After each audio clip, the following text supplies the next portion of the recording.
Today I'm going to do something I regret. I'm going to look into the beauty community. Meet Mikayla Nogueira, who is currently one of the biggest, most popular beauty influencers on the entire planet, garnering an audience on TikTok alone of over 17 million followers. And over the last decade, Mikayla has made a name for herself via the use, promotion, and selling of makeup. There are a lot of content creators that have followed this path, but Mikayla is particularly successful here, outgrowing multiple other influencers who once were massive in this scene, but now Mikayla has become the major talking point surrounding beauty influencers and overall a bit of a representation of that entire community. And look, yeah, I'm not an expert when it comes to the beauty community. I'm not an expert when it comes to Mikayla Nogueira, and this video is actually going to be all about that. Because yes, whilst Mikayla is a very, very popular, very successful individual, she's also a very controversial person. Because yeah, when you look behind the scenes, you will see that there is controversy after controversy with Mikayla. And yes, while she has built a career on very successful foundations via beauty influencing, she in more recent years has followed the trend of beauty influencers getting stuck in the cycle of drama, being exposed, and constantly receiving a large amount of criticism. And yes, I have spoken about Mikayla once in the past before, in this video here from 3 or 4 years ago, and I think it says a lot that this video was 29 minutes long, because I can guarantee you, when I made that video, I had no idea who Mikayla was. I probably just had my audience saying, please Fraser, look into this controversy. I did it, and I never went back. Because yes, the beauty community, especially on TikTok, it's a chaotic place, and there's a lot going on, and I just thought with Mikayla Nogueira, I'm going to avoid it. I'm not going to look into it. I don't care. Let's leave that there. But I just keep on getting Mikayla Nogueira videos in my recommended section every single day. She's lied, she's being exposed, she's done something bad. And I just can't help but come on here and say, you know what? I'm not going to make this video for you. I know, it's a great selling point to this video. No, this video is for me. I am going to start doing videos like this where if there's a major content creator who is regularly spoke about, has a lot of lore, I'm just going to make a video where I pretty much go through the entirety of the lore and discover, is this person right or wrong? Did this person do anything truly terrible? Have they been, misrepresented? Are they actually an evil individual? I want to do this, and I want to start it off with Mikayla Nogueira. Because yes, right now in 2026, she is going viral for a lot of controversial reasons, and I'm tired. I'm tired of not understanding what's going on here. So yeah, if you don't know who Mikayla Nogueira is, congratulations, we're going to go on a journey together, and if you do know who she is, well, that sucks. Please subscribe, because only 50% of you actually are. Sometimes it goes below, sometimes it's like 47%, and it makes me sick. You guys truly have let me down sometimes. I'm sorry, please just subscribe. It would mean a lot. But where are we going to start off with Mikayla Nogueira? Well, every story starts off with a beginning, and rather than go straight into the controversies that this woman has been through over the last 5 years, I think it's important to go through this woman's origin story of how she got to where she is today, with a following of over 20 to 30 to 40 million combined followers on all social media platforms, and a business worth allegedly $100 million. So yes, let's go into the foundations of where Mikayla begun, and also let's expose the fact that Mikayla's origins on social media didn't actually start in 2020, but actually begun 7 years before that. Before we dive into any of that, I just want to talk to you about today's sponsor, Aura. Have you ever Googled yourself a friend or a family member only to then find an alarming amount of personal information readily available online? It's a pretty terrifying thing where, yeah, you just stumbled across information that even you didn't know existed publicly on the internet for anyone to access. Things like phone numbers, past addresses, or even your social security number, it's pretty unsettling to realize that this sort of thing can just be accessed by anyone, and that's where Aura comes into things. You see, Aura is an all-in-one digital security solution that helps protect your personal information. Their powerful data broker opt-out tool removes your data from people's search sites and data brokers from accessing your personal information and selling it on to scammers, identity thieves, and even worse individuals. But the thing is this whole Aura deal, it doesn't end there. Because you see, Aura also offers identity theft protection by monitoring your personal data, like your social security number, across billions of data points on the internet, including the dark web and public records. And if anything suspicious comes up, you will get an alert right away. But my friends, the deal does not end there, because with up to 5 people on one account, you get up to $1 million in identity theft insurance, which totals up to $5 million in coverage to help with eligible losses and fees in a worst case scenario. But somehow there's even more, because Aura also includes a VPN, antivirus protection, a password manager, and 24/7 US-based customer support, all bundled in to one big package. I'm not leaving myself or my family exposed to data breaches, and you shouldn't either. Head to aura.com/inabber to try Aura for 2 weeks, and that's plenty of time to see if any of your personal data has been compromised. Stay safe online with Aura.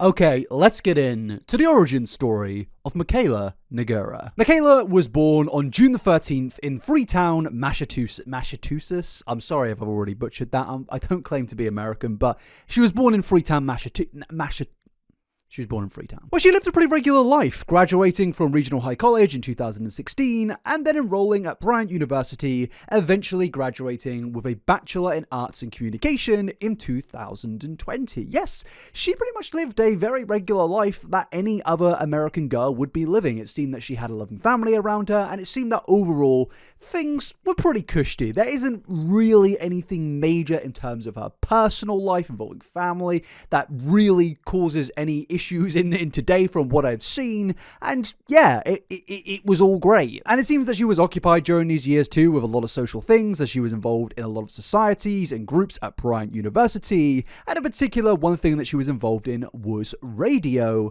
and this is something that will come up later on in one of Mikayla's controversies. But yeah, in general, Mikayla seemed to just be your regular average run of the day.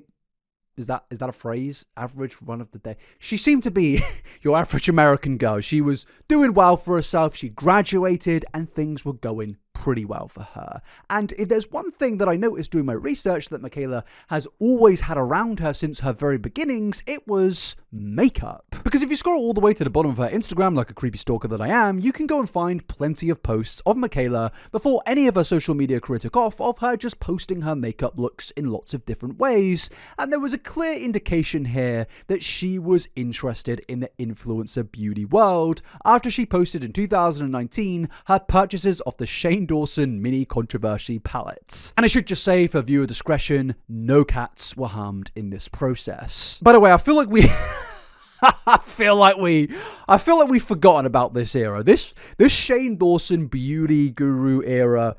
What was going on? Well, I was there. I was there when the history was written. The Shane Dawson makeup era. What happened? What were we doing? Like, well, come on, you can't pretend that you didn't participate. We were there. I remember the views. We were all very ill. Like, do you remember Shane Glosson? What is this? What happened? I mean, it was an era of pretty much where Shane Dawson and Jeffree Star started collaborating, as they clearly saw that, well, the beauty community back in 2018 and 2019 was absolutely exploding. Shane was friends with a few of them, and he clearly realized, well, I can make a bit of money on the side from this. You know, well, not on the side, probably on the main, actually. This man made probably tens of millions of dollars from that whole beauty era. It was a crazy, crazy time, and clearly Mikayla was a fan, which isn't me trying to be mean, by the way. I'm not trying to say cancel Mikayla for this. We were all there. We all participated. Well, some people will say they didn't, but a lot of us did. And I'm not going to blame Mikayla for doing that. I want to apologize to you. Weird era. that Laura Lee video, weird time. Maybe my next version of this style of content will be a Dramageddon deep dive where we go through the entire timeline, because, I've got nothing better to be doing with my life. But yes, it was very clear that she was interested in these influencers, which obviously points towards where she was going to go in the future. But she wasn't just interested in beauty influencers because she wanted to make money or she wanted to get followers. No, it was clear from a very young age Mikayla had been interested in makeup. And apparently she was introduced to makeup at a Lakeville haunted house when she was just 8 years old. I'm not really sure the context of how that happened, but yeah, she was at a haunted house and she started to enjoy makeup from that point onwards. And look, this video isn't just designed to be, a big expose on Mikayla Nogueira. Yes, I know she's controversial, and yes, I know there's going to be things that she's done that I disagree with, but ultimately I want to kind of establish the points here of she wasn't always doing this for money. She wasn't always this, business tycoon who runs multiple things. She's got a lot of money and stuff like that. No, she genuinely had an interest in makeup, and you can see that from her old Instagram before she was mainstream. She was pretty much posting makeup to 1 or 2 or just a very few amount of followers rather than 17 million followers like she has in 2026. And I think it's important to establish this so we can be fair here and not just say, she was all about money from the very beginning, because I don't think that would necessarily be fair. I think clearly she had interest in makeup from a very, very young age, and from my own research and from my researchers' research, we found cases of where she's worked at companies previously before she took off as a massive influencer involved in makeup. And that leads us into 2020, the year that must be forgotten. Because with everybody locked indoors, Mikayla decided to take it upon herself to start uploading makeup videos. Rather than just posting photos on her Instagram, she decided to start posting on TikTok. And yes, this was 308 weeks ago from the time of me recording this video, and from that moment on, the rest was history. Because yeah, 6 years later, she's gone from a pretty standard American lifestyle to, well, being a business tycoon, being a very successful individual, having millions of dollars and having millions of followers just in the span of 308 weeks. It's genuinely quite impressive. And some have even speculated that she's now worth over $100 million. And a few years ago, that might have been a bit of a pipe dream, but honestly, given the fact that Mr. Beast is a billionaire, looking at people like the Sideman, Logan Paul, with things like Prime and just so much branding and business involved in YouTube, I wouldn't be surprised if she is worth that. Because I feel like there's a thing of influencers of where you're like, the people like, honestly, myself, where you make your videos, you get paid from them, and then there's influencers on another echelon of being an influencer. They know business, they know how to do all these things, they have so many people around them, and they make millions. If anyone wants to get me up there, you're more than welcome to do so, because I could do with it. Like, honestly, I speak to some of my peers sometimes, and they're like, yeah, I've made this amount this week, I made this amount, and I'm like, really? Look, I'm not denying, I make good money, but I see the money on other people are on, and I'm like, can I have some? Not complaining, just observing. But now, Mikayla has attributed her success to just randomly filming one day on a whim, and right when she posted it, it instantly blew up. She was so confused by it because she had 0 followers, and she didn't follow anyone. Nobody knew who she was. And yeah, that is a pretty impressive story, and it all started off with this video. Yo, do you got chubby cheeks? Or maybe you want a facelift? Maybe you want to look like this. Contour is the answer. You gotta put on your foundation first. I'm taking my LA Girl Pro Concealer because we ain't no rich bitch when we're using that cheap shit today, okay? We're contouring first. Now, you gotta do a 135-degree angle. Yo, she's got a bit of an accent. Like, I can't do it. She kind of sounds a bit like Trump. I know it sounds crazy, but she kind of does. I was watching an Adam McIntyre video earlier, and he just starts, like, talking like this. Get ready with me to expose Trisha Paytas in Korea.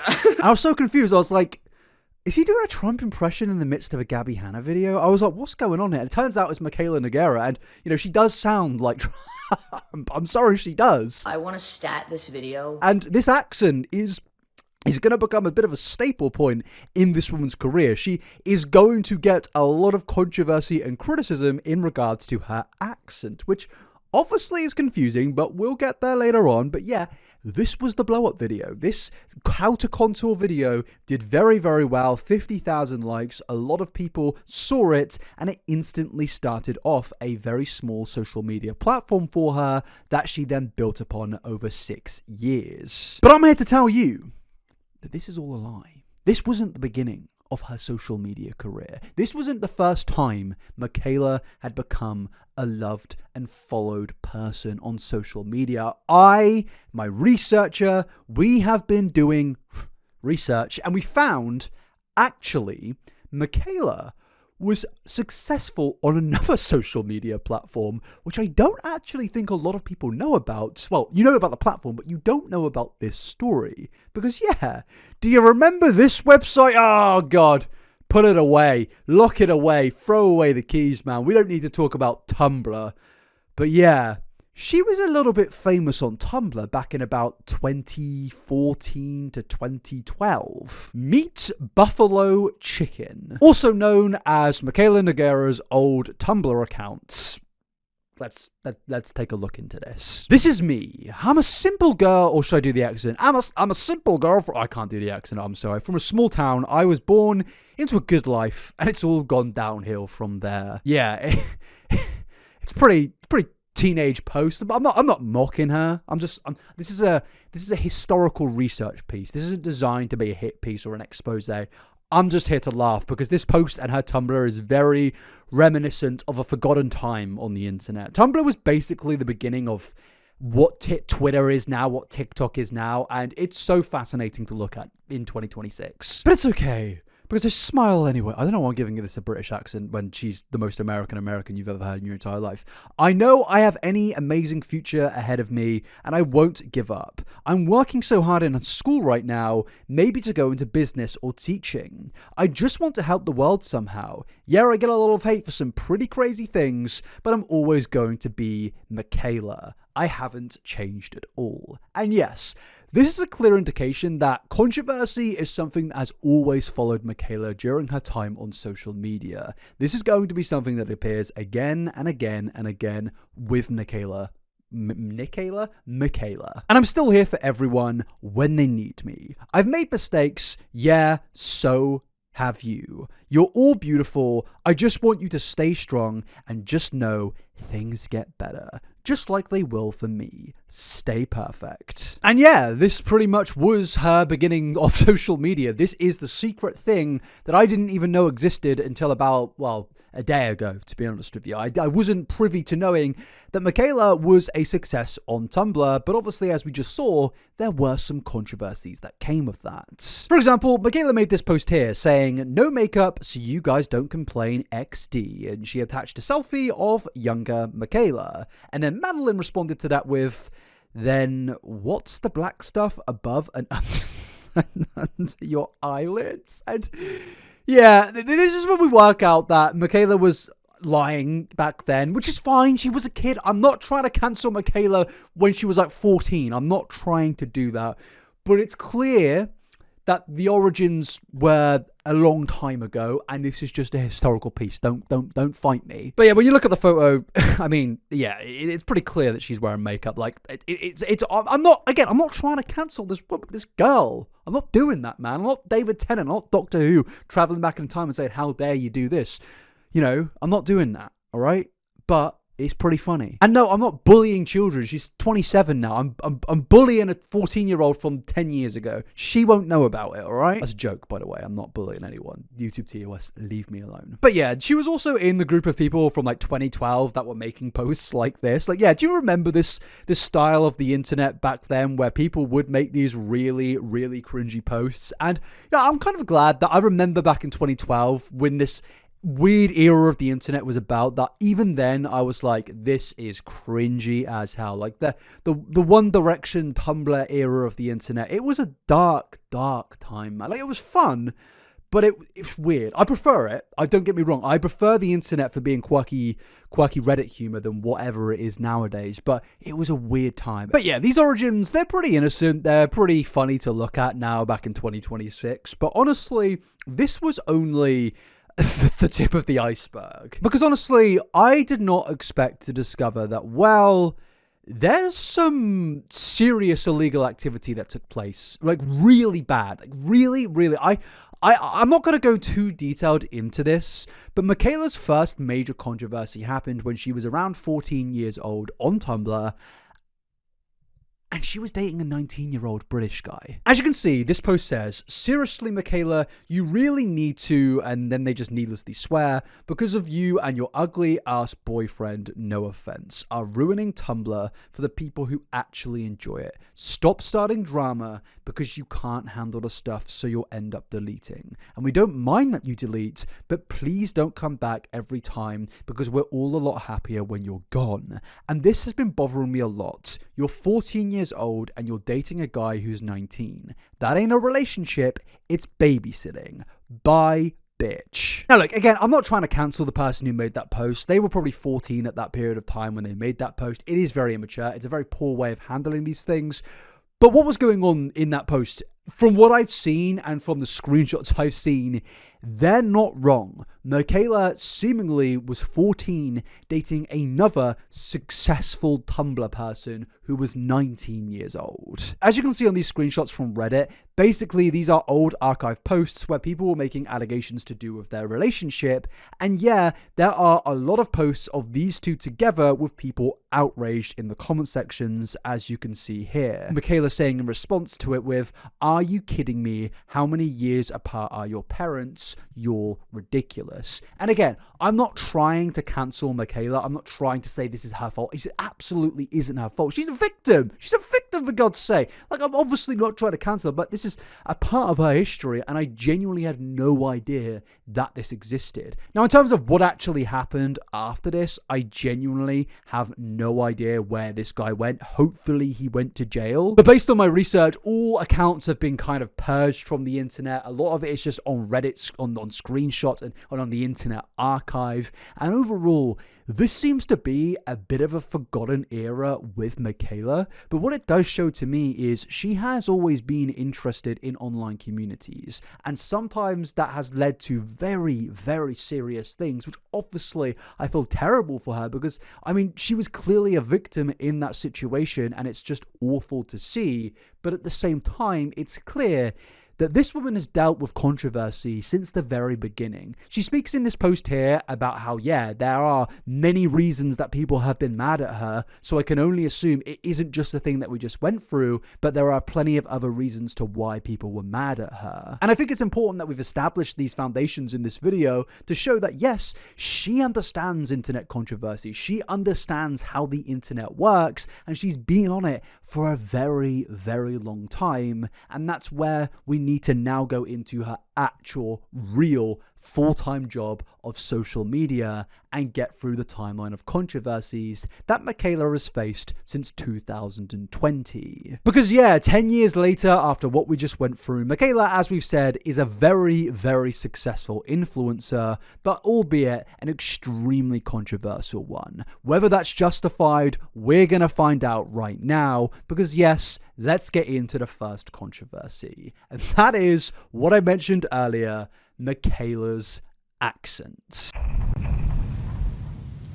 So this section of the video, the first major controversy with Mikayla Nogueira, is honestly one of the more ridiculous things, because now accents on social media are something a lot of people love to focus on. With everybody around the world watching people from different parts of the world where you've never heard a certain accent before, it can be truly fascinating to hear somebody speak. And with Mikayla Nogueira, that fascination has definitely gotten bigger and bigger over the years, as a lot of people have speculated that Mikayla's accent is fake. And this is still a topic that people to this day are still going to war over. Is it a fake accent? Is it a facade? Is it just for a brand purpose? We're going to try and get to the bottom of that right now. The Mikayla Nogueira accent controversy is continuing. Have I been mispronouncing her name this whole time? Mikayla Nogueira, not Mikayla Nogueira. Have I been saying Nogueira or Nogueira? I think I've been saying Nogueira. I am so sorry if I've been mispronouncing it so far. Now, Mikayla's accent has been a topic of conversation for over 6 years now, spanning her entire social media career. Now, Mikayla is from the East Coast of America. She is claimed to have got that accent from the people that she surrounded herself with throughout her entire life, but some people on social media debate this. I'm from Boston.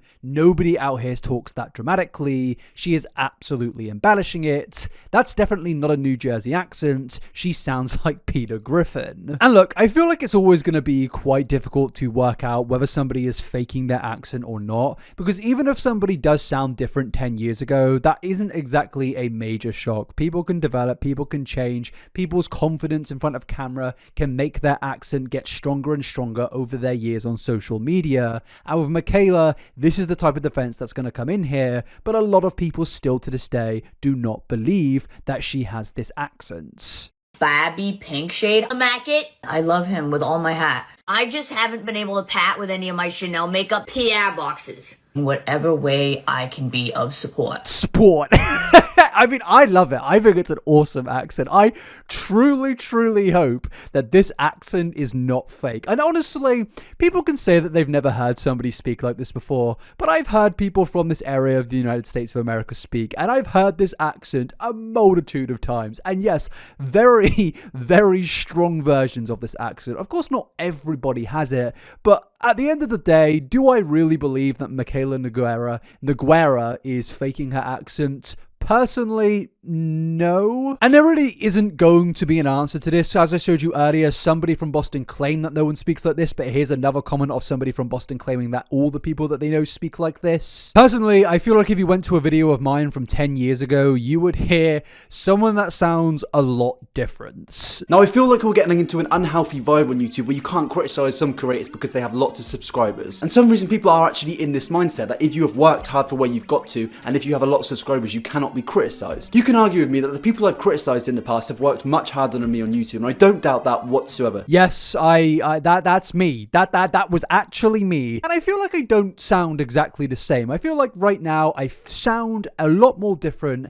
and mainly a lot more confident. And I feel like that's mainly where all of this accent change comes down to with Mikayla, because there are a lot of clips that we're going to get into where Mikayla definitely sounds very, very different from years ago in comparison to her accent in the modern day. And yeah, I feel like a lot of that is down to being confident in front of camera. When you first get in front of a camera, when you get started in this industry, you are going to be a little bit more quiet. You are going to be a little bit unconfident. You are going to kind of hide yourself in order to kind of try and fit some form of persona that you back then thought was right for the camera. But as you get older and more experienced in this industry, you start to really become who you truly are. And yes, with that, your accent starts to come out. For example, this TikTok that I'm showing you right here is from 2020. This was right at the beginning of Mikayla Nogueira's career, and in this TikTok, she does have a very similar accent to the accent she has in 2026, but it is just audibly not very confident. It's more quiet and it's a little bit more contained.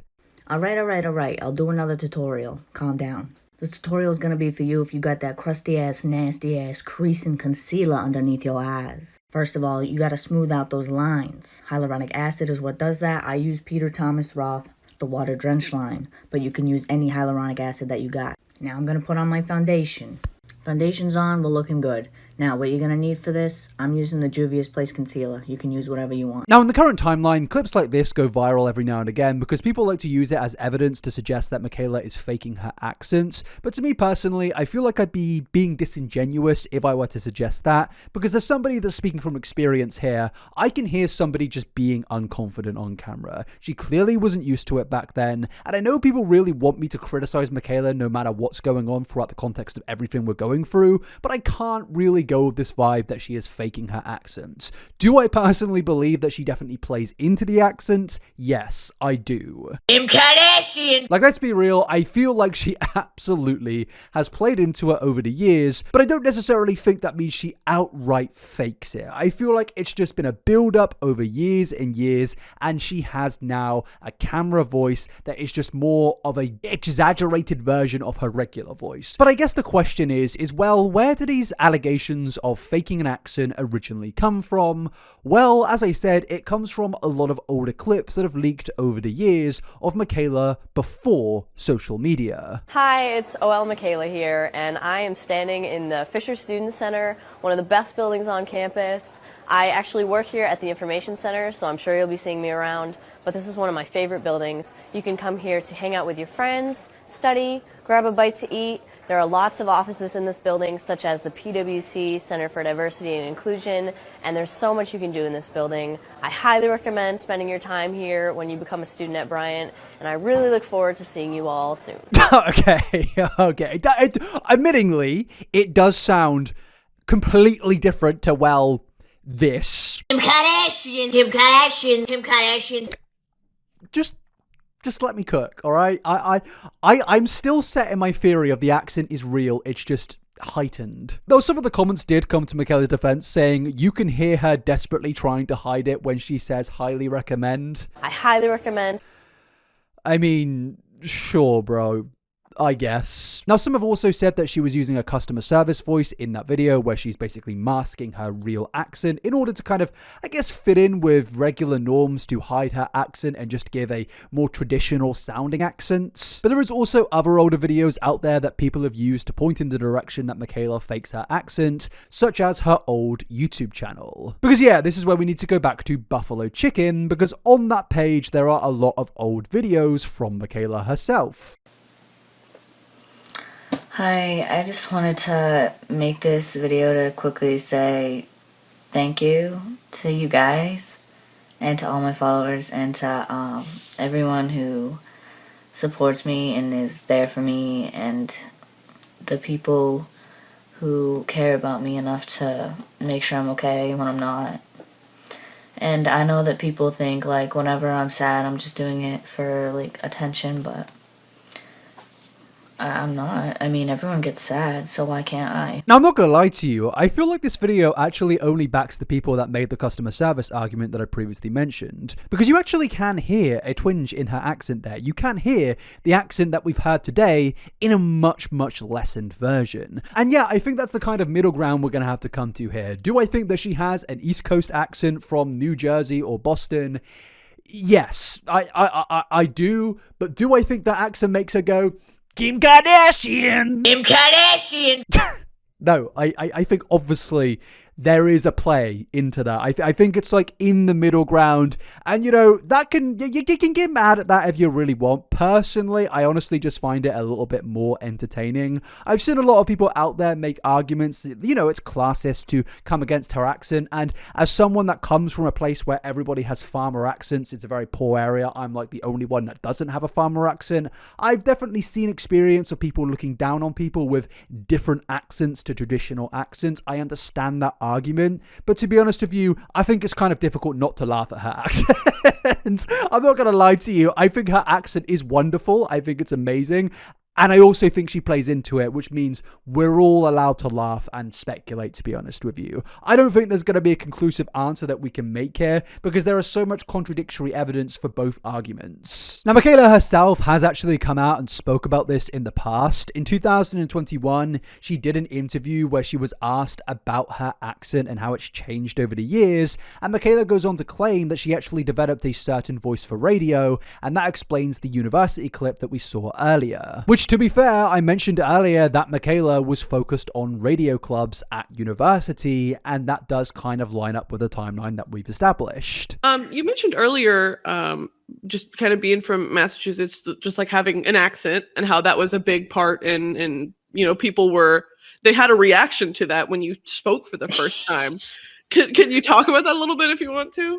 Yeah, so like my voice has always been a thing, which is fine. Definitely. So, like, I went to school for communication with a primary focus on radio, and Me too. Are you really?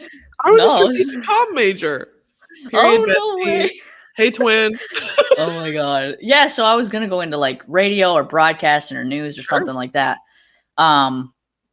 So over the years, I like created this voice that I like would use on radio when I was at my internship, or everybody has like a customer service voice, right? Absolutely. So when I started making my TikToks, I would just use like my radio voice because it was professional, and like I didn't want to it was my first time putting myself on a camera like to tons of people, so I was wicked nervous because my voice has been like this topic of discussion my entire life, and I didn't want people to I didn't know how people would react. Let's just say that. So like, What was a sample of the radio voice? Could you give it to us? Oh my God. If you were starting out a makeup TikTok, what's your customer service voice? Well, my viral TikTok that had like 15 million views, I was like, do you have a face full of acne and you just can't seem to cover it up? Like I was talking so fake. Midwest. Talking so fake. I love it. So when I actually the first video I made, I believe, like just not caring about my voice was had a contour video, and the comments were like, "What is this?" You're joking. They were like, "What is this? Like this accent? Where are you from?" Like, because I hadn't said where I was from, so people were so confused. Especially if you're from the South, or if you're from the UK or somewhere that's not Massachusetts, you're going to be probably confused. Sure. And look, I think this is a completely fair argument as somebody that has done social media as a career for 10 years. I've done this longer than Mikayla Nogueira, okay? I'm basically a professional at this point. But no, I understand what she's talking about here. As somebody that has a very posh little British boy accent, sadly, I don't even know why. I come from a farmer's place. I moved to a farmer's place, moved up slightly north. Now I'm in London. I've been all over the shop, and somehow it's culminated into, oh, you've got a posh little British boy accent. Great. I mean, the Americans seem to like it, so I'm not complaining. But back when I was first doing social media, I didn't really know what to expect. I didn't really know what people would think of me because, you know, I had this accent and I was not very confident going into social media. And at points, I definitely did try to roughen up my accent and sound a little bit different to how I actually sound in real life. And personally, I can completely understand what Mikayla is talking about here because I myself have also done the exact same thing. I do find it kind of funny, though, that she doesn't admit to even playing into it whatsoever.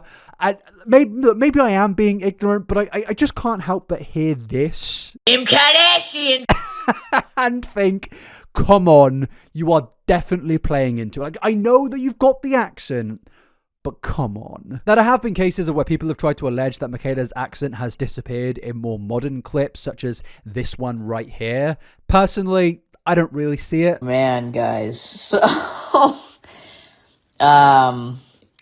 3,000 people were able to enter, which is like way less than normal because of the crashing. Because obviously we have about 35,000 new people in here. Look, I don't know what anyone's talking about here. I feel like that just sounds exactly like Mikayla. Like, sure, she probably sounds a little bit more quiet. That's because it's not a TikTok. That's because that post she's making isn't being seen by probably millions of people. It's just an audio message that she sent to a small community of her fan base. Realistically, if there's anything, this just kind of proves that actually the accent is real because she's in a bit more of a calm, private setting and the accent is actually still there and still noticeable. So yeah, to kind of wrap up this mysterious piece of lore with Mikayla Nogueira, I personally don't believe that she's faking her accent entirely. I think she's definitely playing into it in her videos, and I think she does that for entertainment value. She does it because obviously she knows people talk about it, and she does it because, well, it's basically a part of her brand at that point. You can understandably get frustrated at that if you want. You can call it fake, you can call it, I guess, opportunistic, or taking advantage of an actual accent. I don't really know.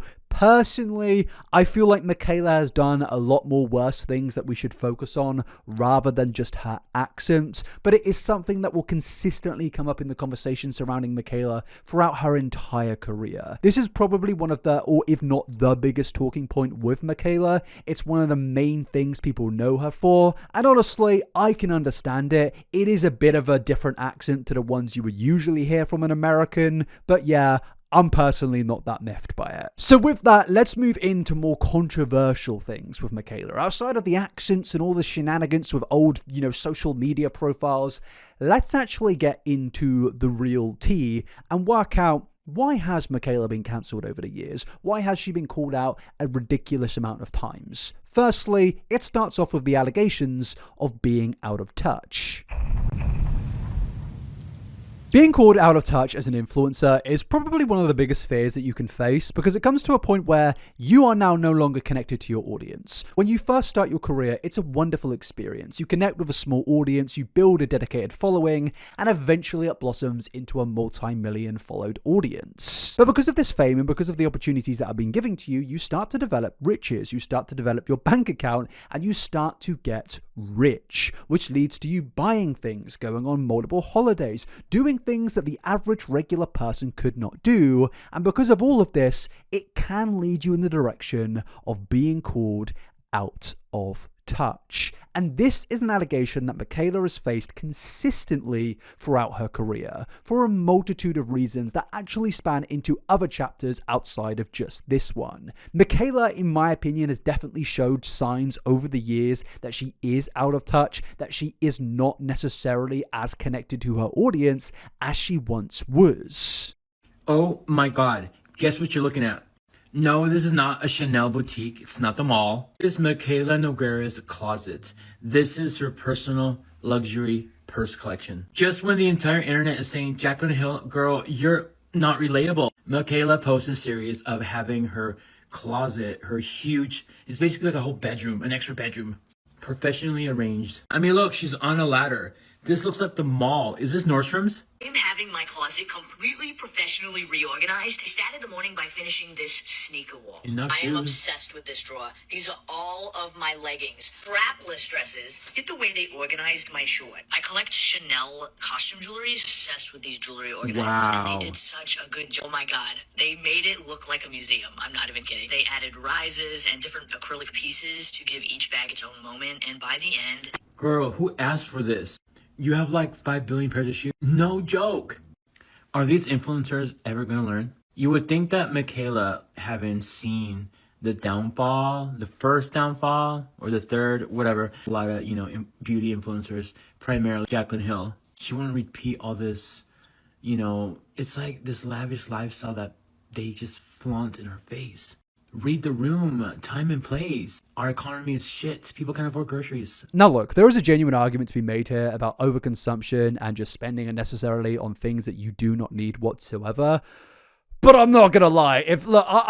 I'm not trying to come over defense for Mikayla Nogueira here, but if I was rich, I would be spending my money not on handbags or shoes, but on retro video games. I would buy every single old Nintendo DS Pokemon physical copy edition, first edition on the day of release, unopened boxes. I would spend all my money on that, and I did actually used to own these products. And then my house got robbed last year. So I was out of touch for a good 3 months. But seriously, if the robber that stole my Pokemon collection wants to give them back, I would like my Mystery Dungeon Explorers of Sky game back. I would like Heart Gold back. Please give it back. But I guess to be fair, the main argument being made here isn't the fact that she has wealth, but it's more the fact that she's flaunting her wealth to an audience of people that aren't as rich and wealthy as her and can absolutely not afford the life of luxury that Mikayla is now leading, which she of course did not used to lead. And originally, she built her connection with her audience as a person from a working class background, and I feel like a lot of people over time have felt a little bit disconnected with her as an influencer due to the fact she has this amount of wealth and luxury. And look, it is understandable to lose a connection with an influencer or a celebrity or a famous person when they start to get more successful and start to get more rich, because yeah, you can no longer relate to them as they get more and more wealthy. And to be fair, Mikayla has definitely gotten wealthy over the years. So, I blacked out. Not a question. 5,900. Every day on the... 3,650. Oh my god. 3,200. This bag is one of Prada's... 1,923. This is one of the coolest... 3,750. Really comfy, casual... 2,050. Heavier winter... 2,650. Look, there's like a certain echelon of influencer, and I'm like down here. Mikayla is just up. Can I have a little bit of money, please? sprinkle it down, trickle down economics and all, please. Please, Mikayla. But yeah, this type of spending, the flaunting of the luxury and wealth, it has irritated a lot of people over the years. But honestly, I don't think this is the main reason a lot of people out there actually believe that Mikayla has become out of touch over time. Instead, it comes down to a lot of shady brand deals, allegations of scamming, allegations of basically misleading her entire audience. But aside from all of that, the first time she was ever accused of being out of touch, it came down to one question. Do you think being an influencer is as hard as working a 9 to 5? Comment your answers down below, because it is. No, it's not. No, it's not. I've just dropped my script on the floor. I love being an influencer. I'm not an influencer. I feel like I'm a content creator, not an influencer, but I love my job, and I'm not going to like kind of, cozy up to you guys and be like, oh no, my job's so easy. No, my job is quite difficult at times, I have to write things. No, look, my job can be hard. I work a lot of hours, but I'm not dumb. I've worked a 9 to 5. Working a 9 to 5 is objectively, in every case, more difficult than working as an influencer.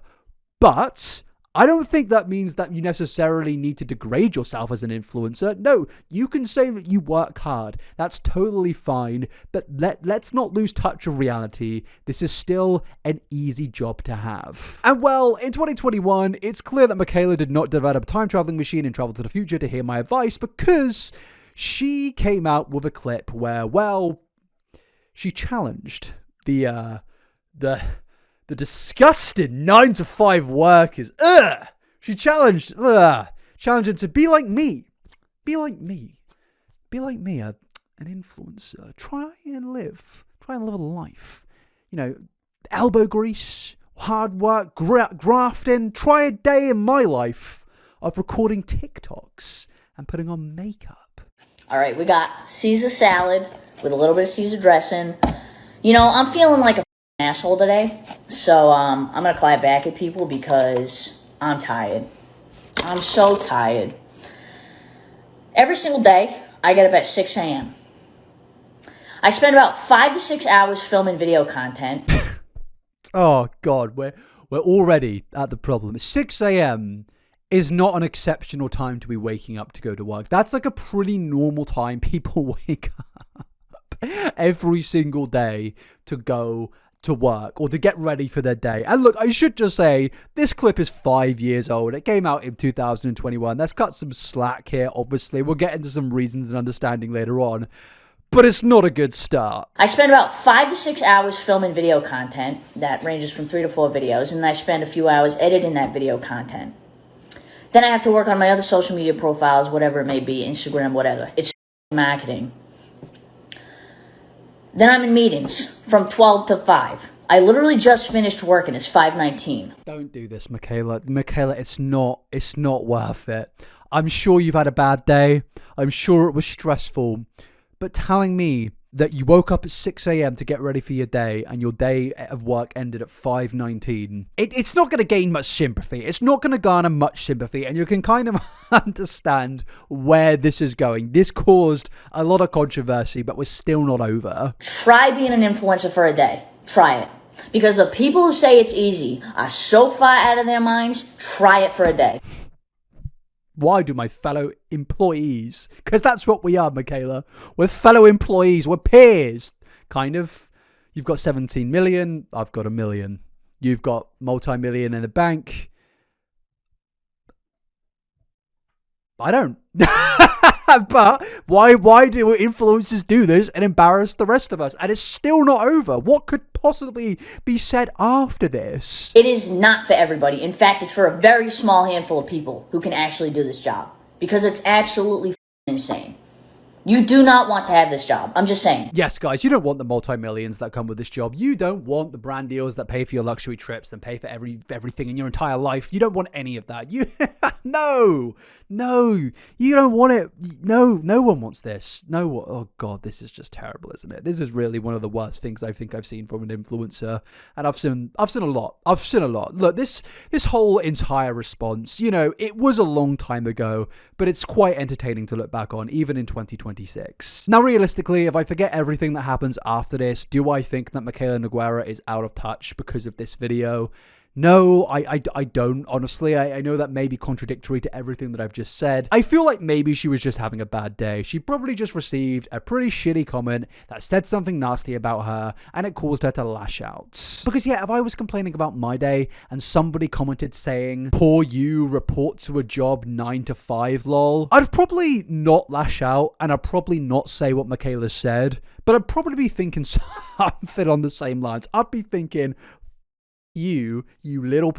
But also then I'd kind of realize, wow, Fraser, you live in a very nice flat, you've got a very privileged life, and you get to do a lot like, the average person doesn't get to do, so you should probably just swallow that annoying comment and just move on with your day. And yeah, I think Mikayla probably should have done the exact same thing. But at the end of the day, we're not all perfect. We're all human beings, and we all make mistakes. And to be fair, in 2021, when this originally happened, it didn't really damage Mikayla's reputation in any way. There were a few comments here and there on Reddit, but at the end of the day, I don't think these Reddit posts were really doing much. As you can see, it says Mikayla Nogueira on being a full-time influencer, and it attaches the TikTok, and some commenters reply to it with, "Rant aside, some of these influencers seem quite young, and I'm not convinced their current gig would be a lifelong career. Do they ever plan ahead? Because if I was hiring someone and an internet search revealed all of this nonsense, I would not bother hiring them." Another person said the amount of money she's making would be enough to have shut me up about this in public at least, like I'm sitting here after working 13 hours as a bartender during COVID and barely made enough to pay off my car payment, and I'm supposed to sympathize? I don't know. Weird. And look, yeah, I think these are pretty fair opinions to have here. I feel like even if you are frustrated at a shitty little comment that you received, you kind of just have to read the room and realize,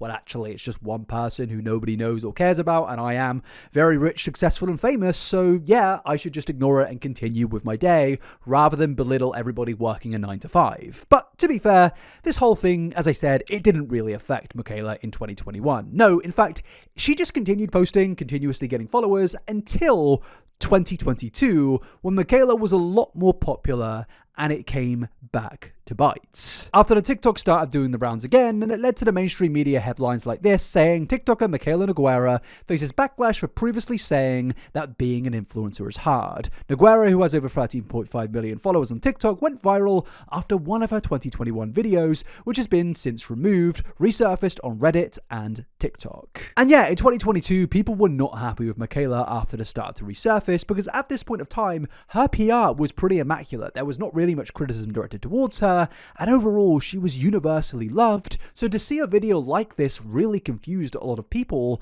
and started suggesting that, wow, maybe this person isn't who we thought she is, and maybe she is another completely out of touch influencer like a lot of the other beauty gurus from the past. Because that's the thing with these beauty gurus on TikTok, a lot of them are kind of seen as different to the ones from the past, because the ones from the past are all kind of owned by a lot of the beauty companies. They're all kind of like cherry picked to promote certain products. They're all very filtered in terms of they can't say what they actually want to say. Most of them just give opinions that they're paid to give, whereas people like Mikayla in 2021 and 2022 were a bit of a breath of fresh air in the beauty community, as it seemed that this was just an honest to God hardworking person who just wanted to do good in the beauty space. So when this clip went viral, a lot of people were like, who is this and where is Mikayla Nogueira? And with that, more and more criticism started to be directed towards Mikayla in tweets like this. I think that being an influencer with millions of followers is just as hard as being a celebrity, which isn't very hard at all. Having access to that type of social capital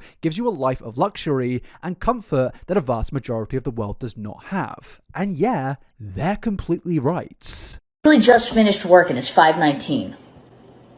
Try being an influencer for a day. Try it. Now yeah, clips like that were going viral at the time, of where people were using the sound from the original video of Mikayla complaining about the 9 to 5 people. The 9 to 5 people. That's a crazy way to just say a regular human being. But clips like this were going viral where, yeah, there was a lot of criticism directed towards her, but also people were just kind of turning it into a bit of a joke, a bit of a laugh, where people were just openly mocking Mikayla for such a stupid take. But at the same time, that doesn't mean that every single person on the planet was against Mikayla. No, there were actually some TikTokers out there making a defense for Mikayla and basically stating that, well, it's pretty unfair to cancel Mikayla for this, and it just kind of feels that people are just jumping on the bandwagon of hating this new upcoming very successful creator. This app is so fake, man. This app is so fake. Mikayla Nogueira's audio. Wait, so now she's saying Nogueira, and I've heard people say Nogueira.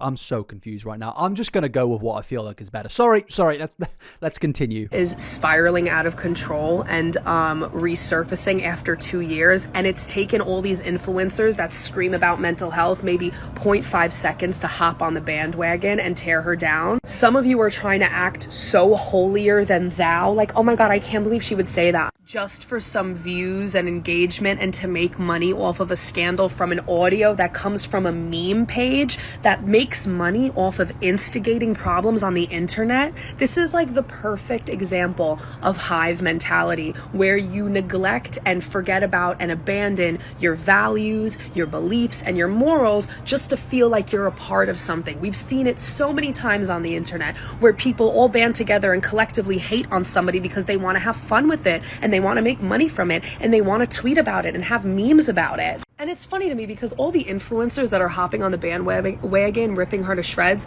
haven't accomplished a quarter of what she's accomplished.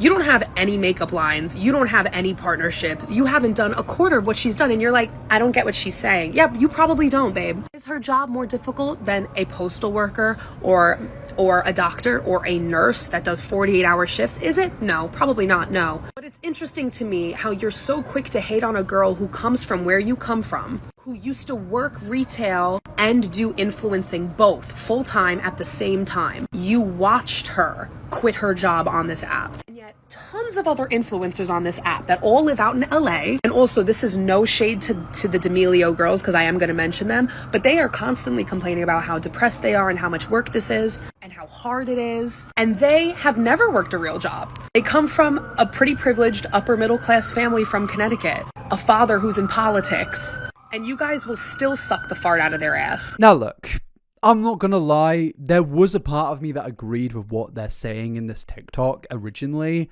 but the more I think about it, I feel like most people were just having a laugh and making a bit of a joke about Mikayla. And I feel like, honestly, on the internet, when you become an influencer, when you have 10 plus million followers, you do open yourself up to criticism, but also mockery. I think it's totally fine to mock an influencer. We post our lives every single day on the internet, and I think we shouldn't just expect everyone to accept us and never make a joke out of us. It's perfectly fine to make jokes, and whilst I can kind of understand what's being said here, I don't necessarily agree completely. Where I do agree is if there are influencers out there who have also done terrible things that then just jump on the bandwagon of hating on Mikayla as well, despite at this point Mikayla had done really nothing wrong up until that very moment in time. Because yeah, whilst overall I think it is fine to criticize Mikayla, something I've noticed during the whole time of doing research into this story is in other situations and instances of when Mikayla is receiving criticism, some of the worst influencers on planet Earth will appear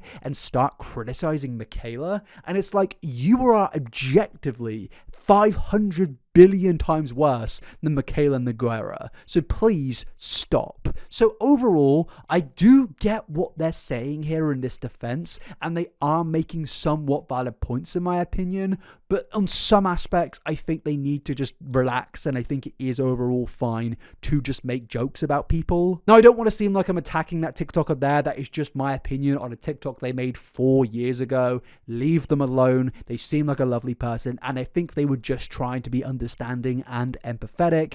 And yet, overall, I get what they were saying. I just don't personally agree with it. But at the same time, it did seem that back then, a few people did agree with it, because some were saying in the comments, thank you, I've been saying this since this started. She has worked hard these last 2 years to get where she's at. People are allowed to have bad days and feel burned out, even if they appear to have an easy job. I stopped working at 3 and feel like that some days. And yeah, again, I feel like these are all fair opinions. If we're not talking about the context of everything that happened after this, I feel like, yeah, these comments are absolutely in the right. Mikayla Nogueira at this point had just made one mistake and was clearly just having a bad day. And in fairness to Mikayla, in 2022, she did eventually make a response where she does take full accountability for everything that was said when this TikTok started to resurface again. Is it 519 yet?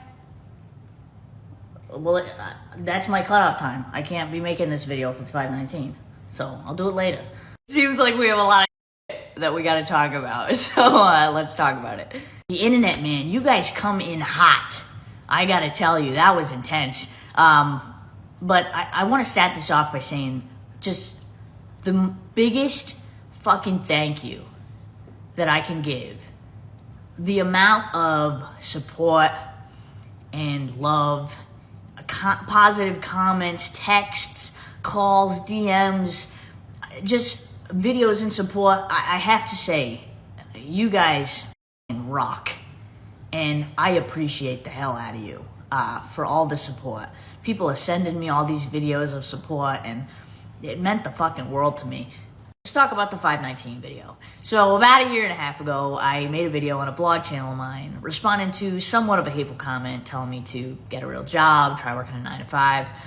At this time, I was very new to my influencer career, and I had just left my job at Ulta Beauty, and I had moved into my first apartment, and emotions were running high, and unfortunately, I was having a shit day, and I made a video that I absolutely should not have made, and I regret making it. And there's a reason a year and a half ago why I deleted that video and I apologized, because it was wrong of me. But everyone has bad days. I'm not gonna cookie cutter it and act like I'm perfect, because I'm not.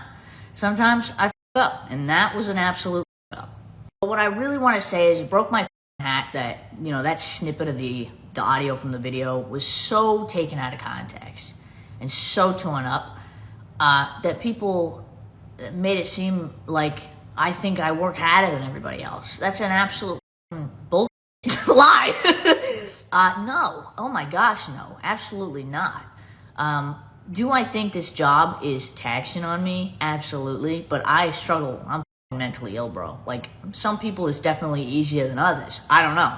But it just hurt me a lot that people thought I think that I work harder than a neurosurgeon or a teacher or someone in the military. Absolutely not. Absolutely not. Absolutely not. So I just want to make that very clear, because, oh man, that was tough to watch. This job comes with an extreme amount of privilege and blessings and gratitude, and just, it's a sick ass job. I'm not gonna lie. I love my job. Now, yeah, I actually think this is a really good response from Mikayla. She pretty much addresses every single point. She takes accountability, she regrets making the video, she apologizes for it, and she also lets us know that she does not think a 9 to 5 is not as difficult as a job of being an influencer. In fact, she clearly seems to state here that a 9 to 5 is a lot more difficult than being an influencer. And yeah, I can respect this response. I generally think out of all the responses that we're going to get into today, this is probably one of the best ones. And yeah, it kind of shows in the comments and likes, because this got 2 million likes and has almost 100,000 comments, and most of those comments are outright support for Mikayla. And yeah, overall in 2022, this did just seem to be a bit of a bump in the road for Mikayla's career, and the question of, is this individual out of touch, just kind of got buried for that moment of time. But as you're going to see, it will come up time and time again. And with that, it leads us into the biggest controversy of all, Lashgate. Yes, everybody, you've been waiting for it. Welcome to Lashgate. Now, Lashgate is a controversy that still haunts Mikayla Nogueira to this day. This is something that she is criticized for constantly, and it is something that people really haven't forgotten. It is a massive controversy, and I remember this all taking place being so confused, because yeah, it was just a complete mess, and it really did not look good on Mikayla whatsoever. And it all begins with this post, this promotion that she made in 2023. As you've probably noticed, Mikayla cannot go a single year without a major controversy. The difference in my lashes with this mascara is absolutely incredible. It truly did a phenomenal job. I mean, literally, just look at the difference. So I just lied straight to your face, and you probably believed it. These lashes, totally fake. And that's what brands do. They lie to you about how things work. Would you have known these were false lashes? Maybe not. Okay, no, that actually isn't the video that that started Lashgate. Instead, that is a video actually from 2022 of Mikayla mocking influencers and advertisements for using fake eyelashes when promoting mascara. And the reason that I show you that right now is because that clip has obviously not aged well, considering, well, the existence of this promotion. Look how long and lengthened my lashes look. This literally just changed my life. This looks like false. This is how? What? It's this L'Oreal telescopic lift. Look at the wand. Okay, so basically I'm taking the curved side and I'm going root to tip and I'm starting to coat the lashes. And then once you've done that, you flip the brush to the side and you use the hook comb to basically separate. This is one coat. Okay, I'm gonna add a second. Look at the length. Do you see that? I am speechless. And I'm not sure anyone's gonna ever be able to compete with this mascara. Now yes, I'm not a beauty guru, I'm not somebody that wears makeup, I'm not somebody that actually has any interest in makeup whatsoever, but I think we can all agree, that video, just looking at this right now, there's something sus about this, particularly the jump cuts. In this video, she seems to consistently have jump cuts when she's using a product. Now firstly, I think there's issues there alone. When you have jump cuts in a makeup promotion, I think that is sus. Because why are you jump cutting? For all I know, you could be applying other products to make the product you're promoting look better. And of course, that is the main argument people have made. Because yeah, as there are more jump cuts, her eyelashes just consistently seem more vivid and overall more full. In fact, it seems that Mikayla mysteriously gains around 50 eyelashes by the end of the video. And look, this could be some really, really good L'Oreal product. L'Oreal, I don't know. I don't use it. All right, leave me be. It could be a really good product. It could. Or there could be something else going on. Because yeah, this was her eye at the first moment of using the product, and this was it at the ending after all of the jump cuts. It very much does seem that yes, she has gained a mysterious amount of extra eyelashes out of nowhere. The thickness doesn't really line up from what it was previously, and yeah, people were not happy with this because people were thinking she has used some form of fake lashes to promote this mascara. And that's what brands do. They lie to you about how things work. Would you have known these were false lashes? Maybe not. Obviously, it's wrong to promote mascara without disclosing that you're wearing false eyelashes, because obviously the whole point of mascara is to make it look like your eyelashes are more voluminous, bigger, more... Just look better, to be honest with you. I don't know the correct wordings. Please leave me alone. I'm not a makeup guru. But it is suspect, and people were not happy. They felt like this went back to the whole out of touch thing that I previously mentioned, because yeah, she's promoting this product to her audience. She's being paid to do that, and her audience come to Mikayla because they trust her for her opinions on beauty products. Over the years, that is exactly the loyal fan base that Mikayla had built. A fan base that would go to her and trust her for products that she would promote, and they themselves would go and buy these products. So to find out, or to allege that she was using possibly false eyelashes when promoting mascara, was a bit of a betrayal for her audience, because they felt that, well, Mikayla was not only lying to them, but also not caring about their own pockets, because a lot of the people who saw this product review went to buy the product thinking that this mascara was a really, really good mascara. And look, people might not think this is a big deal, but I think integrity of an influencer who's known for promoting brands and being paid to do these types of videos is actually a very important thing. I feel like this is a very damaging thing to Mikayla's brand if it is true that she was wearing false eyelashes in this promotion. But this isn't the only reason that this is controversial. The idea of it actually being a paid promotion is something that was very, very sus as well with this. this. Because as you can see, at the very bottom of the video, there's small text basically hidden away that says L'Oreal Paris Partner. Now let's be real here, people. That text is very small, it's at the bottom of the TikTok, and in a TikTok about mascara based on the eyelashes, ain't nobody is looking at the bottom of that TikTok. They're all looking at the eyes because that's where the product is being used. And people were basically saying that this is weird. But then if you go to the description, it gets even weirder, where it says L'Oreal Paris Partner in the tags. And yeah, you can see it's a paid partnership, but it very much seems that all of this is hidden away in an absolute wall of text. And some were basically alleging that this comes off as a bit of an undisclosed ad. From what I can see, there is no hashtag ad, it's just partnership. What does that even mean? And yeah, all of these things mixed in together, it really did start to cause controversy. Some calling out the more obvious things, such as it looks like falsies at the end, 1000% it is. I know an Ardal Demi Wispy when I see it. And for context, an Ardal Demi Wispy is a type or brand of false eyelashes. I'm learning things that even I didn't know before this video. Now, Mikayla was directly asked, are you wearing false eyelashes? And she responded denying it, saying, no, OMG, L'Oreal would never allow that in a partnered post, but y'all proving my point. What point are we proving here, Mikayla? I would love to know. Like, from what I can see, somebody was just asking you a question. They weren't even being aggressive with it. They were just simply saying, are you wearing false eyelashes there? There is no point being proven here. And this is a bit of a, I don't know, a snarky response. It is a little bit just, I don't know, out of touch. And that's what brands do. They lie to you about how things work. Would you have known these were false lashes? Maybe not. Now, some went on to argue that it actually wasn't false eyelashes, but instead was a filter.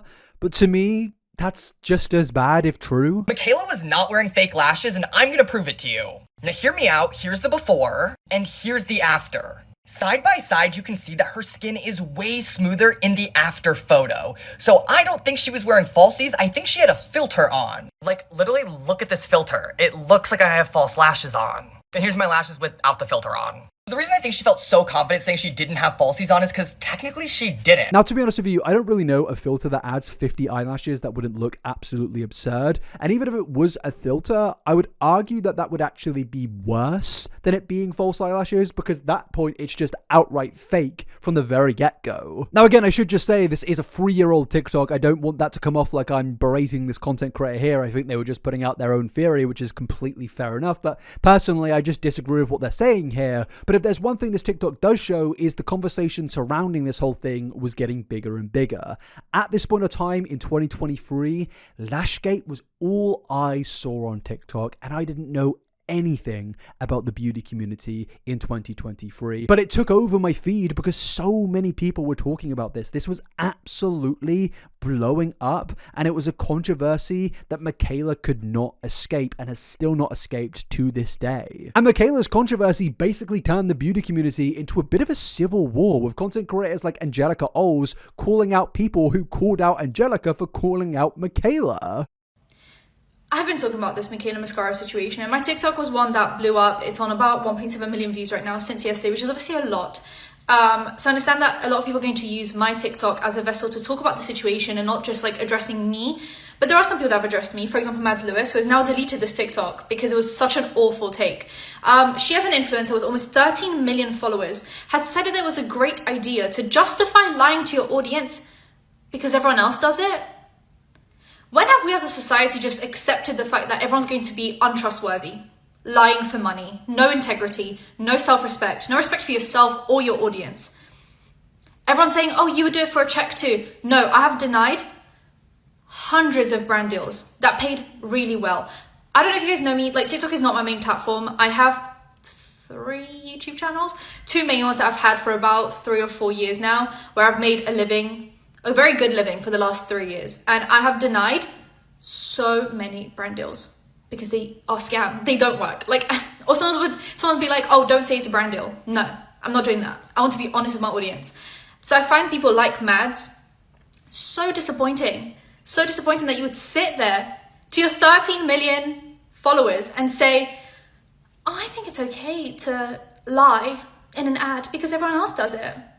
Anytime you advertise something now, I will know that it's a lie because you just said that. And that's why you deleted the TikTok, because it's a bad look for all future brand deals that you're going to do. So yeah, everybody in the beauty community at this point was basically at an outright civil war. And because of that, it caused rumblings in the deep. It caused some of the beauty community's old enemies to finally turn up to the fight. It's kind of like that scene in Megamind, you know, when there's like the main supervillain and he's like about to do a load of bad things and then suddenly Megamind appears and he's like, oh, you're a villain, all right, but not a super one. Well, this is kind of like that.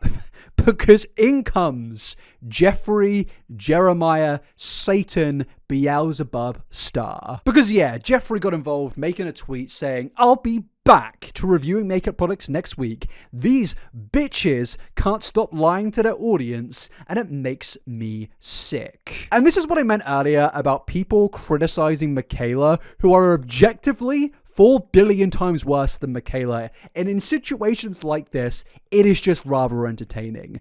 Jeffree Star is an outright supervillain, but he's got to come into the situation morally grandstanding and letting everybody know that I'm here to save the day. The way you can save all of us, Jeffree, is if you delete your social medias. Please, for the love of God, do us all a favor, mate. But no, my wishes were not granted because Jeffree made a TikTok in which he addresses all of the things with Mikayla. And I'm not going to lie, he's making me defend Mikayla because it is just cringy. I don't know what people see in this guy. He's just a weird loser. Oh, I definitely have been hearing you loud and clear this week. You've woken up the mother beast. You are like 52 years old. Good God. Just take out the pension. You can get an early request, my friend. Just go get that pension fund and do something better. Just go hang out with your yaks, all right? None of us want this. And I'll be reviewing makeup starting again next week. A lot of foundations and mascaras and certain things I hear may be fraudulent. So if y'all want an unbiased mother that's been reviewing makeup for 10 years, that has never accepted a coin from one brand to ever say a product is amazing, then stay tuned because the bitch is back. It's like Voldemort announcing his return in Harry Potter and the Goblet of Fire. I'm back! And I'm like, all right, Voldy, chillax. We don't care.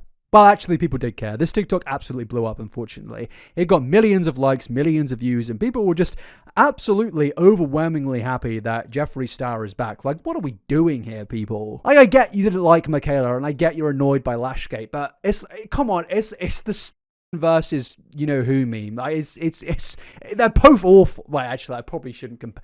No, Mikayla, no, they're not like that. It's just. Jeffree Star's bad, all right? Actually, no. We can do the... No, we can't. But I will say, another bad player came into the story. And of course, it's Jimbo. Please just submit yourself into a prison cell, Charles. Yes, even James Charles got involved in all the Lashgate nonsense. So this mascara has been causing quite a little bit of drama on social media today. Let's try it out. Shouldn't you, be in jail? Shouldn't you? What are we doing here? This got over 5 to 10 million views. What are we doing here, people? So this is the new L'Oreal Telescopic Lift Mascara, and I did receive this in PR, but unlike a lot of the other videos going up right now, I was not paid to talk about this. Let's try it out and see if the hype is actually as good as people are saying. It's like the shade he's taking against Mikayla there is genuinely hilarious. Because, by the way, future context is he gets invited to her wedding, even though he made this TikTok. And even though, he messaged 16-year-old boy, even though he did that and all the other stuff out there, even though he did that, he's still... I can't put into words how much I don't like this guy. I don't understand social media. It genuinely makes me sick. But mainly the beauty community. Is there not better influencers to be promoting? In fact, can we just go into my comment section? I know a lot of you know beauty influencers. Just comment a name of an influencer in the beauty community that you think deserves more traction, and everyone like the comment if you agree, so we can get some actual people promoted that aren't this guy, that aren't Jeffree Star. These guys are the worst, man. And the beauty community, even if this is 3 years old, can do better than this, because these two are still everywhere.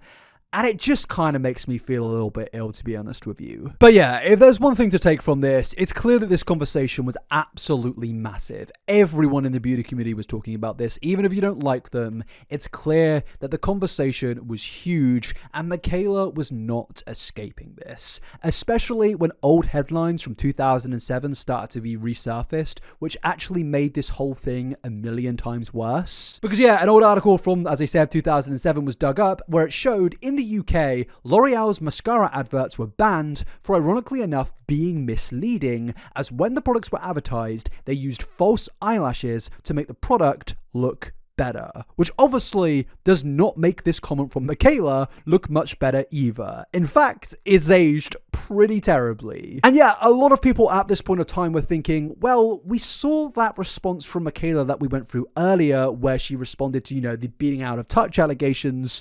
Surely if she's going to respond to something as minuscule as that, she's going to respond to something as big as this. Because whilst there are people out there that aren't interested in makeup will probably think this is quite minuscule, trust me, back in 2023, this was a huge deal. I'm not saying you need to necessarily care, but given how big this thing was, you would expect some form of response, denial, apology, whatever. But no, all we got was this.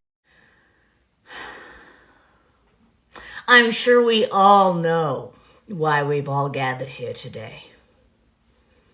It's the month of love, bitches. Anyone who knows me knows I'm not fucking around on Valentine's Day, okay? Like, these eyeshadow looks are about the hit. All right, P. Louise. Now, at face value, I would say it's kind of a funny response. Everyone was expecting a apology, a response, a rebuttal, a denial, but what we got is just a average regular TikTok, which was kind of fake pumped to us as a way of like, oh, it's gonna be the response. She clearly is about to address it. I know, it's just another TikTok. And yeah, a lot of the commenters were just outright confused at what was going on here, as they were expecting a response. Now, I've always said when it comes to responding to things on the internet, the best response is ironically no response, because no response will just bring less attention to the situation. If the situation is something you can't get out of, even if it is incredibly immoral, most influencers know not responding unless you're absolutely forced to is the best way to deal with these types of situations, because sure, eventually it will just blow over and something else will happen, which will cause people to divert onto other topics and forget about what happened with you. Obviously, it is incredibly immoral. It's not something that should happen, but it is something that PR teams tell every single influencer out there. The best response is no response. And it was clear with Mikayla that was the route that she was going to go down. Because as I can see from all my research, Mikayla has never really directly addressed Lashgate since. There have been references and subtle mentions here and there, but overall, there was never an apology. There was never any form of accountability. She just moved on and carried on promoting products, which obviously, to a lot of her fans, rubbed them the wrong way. Because this was somebody who at this point had built a brand of being somebody very connected to her audience. She was somebody who was seen as a middle-class person that had worked very hard to get into this rich and privileged position, but now she was in that position, she had took advantage of it and forgotten about her roots. She no longer cared about what she promoted to her audience and was just interested in making as much money as possible. And to some of her fans out there, that really started to make them think that this person is out of touch and does not care about what they promote. And obviously, that's not a good look for somebody whose whole brand is talking about products. And yeah, whilst this situation is definitely not as serious as some of the things I've spoken about on my own channel, I can understand why this still haunts Mikayla to this day, because she has never properly addressed it, and it just seemed that she tried to run away from this thing and hoped that people would forget about it, which, I mean, some people have, but some haven't. Controversy, as I mentioned earlier, is something that hits Mikayla's career every single year, and with that, we move into Mikayla's wedding. Not only did I find my wet and lip combo, I created it. I'm so excited to finally be able to share with you my marriage material lip duo in partnership with Elf Cosmetics. Yes, welcome to Weddinggate. Mikayla Nogueira in 2023 got married, and people had a lot of opinions about it. And it all starts off with that TikTok that I just showed you. People were not happy that Mikayla was monetizing her wedding in the way that she is by collaborating with beauty companies in order to make money off her wedding. People started to feel quite uncomfortable because at this point of time, it really did feel that anything Mikayla did was money orientated, and it didn't change with her wedding. And because of that, people were basically saying that it's tacky, gross, and it's clear that Mikayla would do anything for money. And look, personally, I don't think this is a big deal, to be fair. I think that it's her wedding and she is entitled to do whatever she wants. But at the same time, I can understand after something like Lashgate why people are starting to get uncomfortable with Mikayla and how she is pretty much just a walking brand at this point. Everything she says is just to make money. People started to really feel disconnected. But this was really the only beginning of the controversy with Weddinggate, because after this, more things started to leak out. As someone posted on Instagram saying, Mikayla sent me a save the date back in November, in brackets, we've been friends for 10 years, but she never sent me an invitation. I texted her questioning it, and she just read it. Well, I found out she dropped a bunch of real friends from her list so she can invite a bunch of fake influencers. And with that, then they attached this save the date, which includes the address. Now, I don't care who you are. I don't care if you've been friends with somebody for 10 plus years, 20 plus years, 30 plus years. Just because you're friends with somebody doesn't give you the right to air out this type of private business. I feel like a lot of people in this world seem to think because it's so influencer and drama based that everything needs to be public. No, I don't think it does. Even if you have grievances with somebody, I personally find it a little bit tacky when somebody is posting something like this, especially considering they're basically doxing the wedding here. This is just so weird and says to me, there's a reason you didn't get a direct invite. And I'm not really gonna be on Mikayla's side for the majority of this video, to be honest with you, but I think in this situation, she's absolutely in the right. This is genuinely bizarre behavior, but let's also think about the logistics of this. The person here says that people were cut off the list so she could invite influencers. I'm sorry, but Mikayla is a multi-millionaire. She can do what she wants. We have quite literally seen that in this video so far. She can have the biggest venue she wants, and she can afford that. She doesn't need to cut lists. So let's just put that in the bin there. And I don't care what anyone says, accountability, whatever. No one who is truly as close as this person is trying to make out that they are with Mikayla, no one this close with somebody would ever publicly call out someone in this way, because this person is only doing this because they know they can capitalize on that moment of time's hate train towards Mikayla Nogueira. They knew that they would get attention from this, traction from this, and that is the only reason they decided to speak up here. Because whilst I have a lot of criticism about Mikayla, there is definitely a thing I've noticed with her in particular of where every single little thing she does, it will be criticized. It will be taken in the worst possible way, and people will never give her lenience. Now, I understand a lot of that does come from trust that she is shattered with her audience, but in some cases, it is absolutely taken too far, and I think this is one of them. This entire thing here is just honestly a load of bollocks. Like, did you really think that posting this would get you invited to the wedding? The only reason they posted this was for attention and clicks, and that really, in terms of a friend perspective, makes no sense. Why would anyone do this, especially knowing that obviously it's going to get traction and obviously is going to make your friend, at least supposed friend's life, a million times worse? Because yeah, Mikayla was getting a lot of hate at this point of time, and naturally people were looking for anything to criticize her for, rightly or wrongly so. I'll leave that to you. But in this case, this person clearly realized that and took advantage of said bandwagon. I just in general think it's pretty grim, especially considering this person is trying to pretend to be her friend. Maybe you were in the past, but I think it's clear why you weren't invited. If there's anything I can give a compliment to Mikayla for, it's her realizing that this person sucks. And even with the whole thing of, oh, I think it's tacky to promote brand deals at a wedding, at the end of the day, it's her wedding. She paid for it, and she's entitled to have a sponsor or a brand there if she really wants to. I think the criticism directed towards her of, hey, you still haven't responded to Lashgate and you're still promoting other products, that's really weird, is a completely fine criticism to have. But as we've seen at this point, most of the criticism was just, hey, this is kind of tacky, and hey, what about your former friend of 10 plus years? But yeah, despite all of the controversy, Mikayla did get married. And look, it was a beautiful wedding and I'm happy for her and she looks Alright, we'll get to that later on.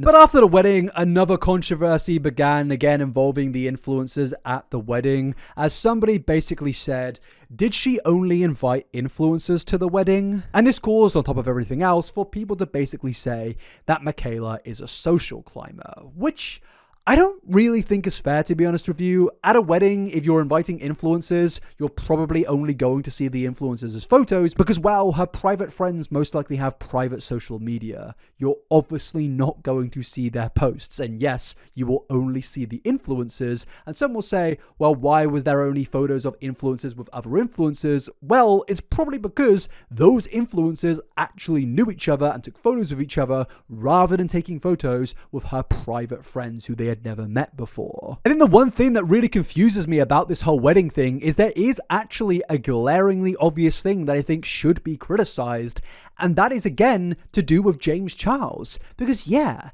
James Charles was invited to this wedding, and to me, that's just absolutely disgusting. Yet nobody, I mean a few people here and there to be fair, but a very minor amount of people pointed this out. James Charles in 2023, at that point being known as a predator, was invited to her wedding. That is really weird and completely indefensible, and Mikayla has never responded to any criticism about that, and I think that, out of everything, is disgusting.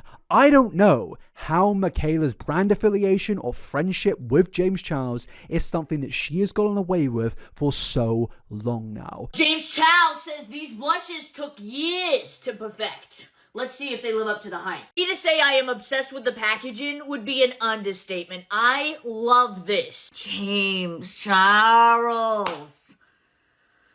Oh, you ate with these. You ate, my guy. And you can say whatever you want about James Charles. That's none of my business. But what you can't deny is that he knows his shit. The influencers that keep close to James Charles despite everything should consistently be called out, and Mikayla is one of the main culprits in that story. I don't know how she has managed to get away from any criticism, but she has absolutely been affiliated with James Charles for a very long time now. So whilst I think most, if not all, of the criticism of this wedding is honestly just a complete load of bollocks, to be honest with you, I feel that there still is real valid criticism to have here that she invited James to her wedding. Just despicable behavior, to be honest with you.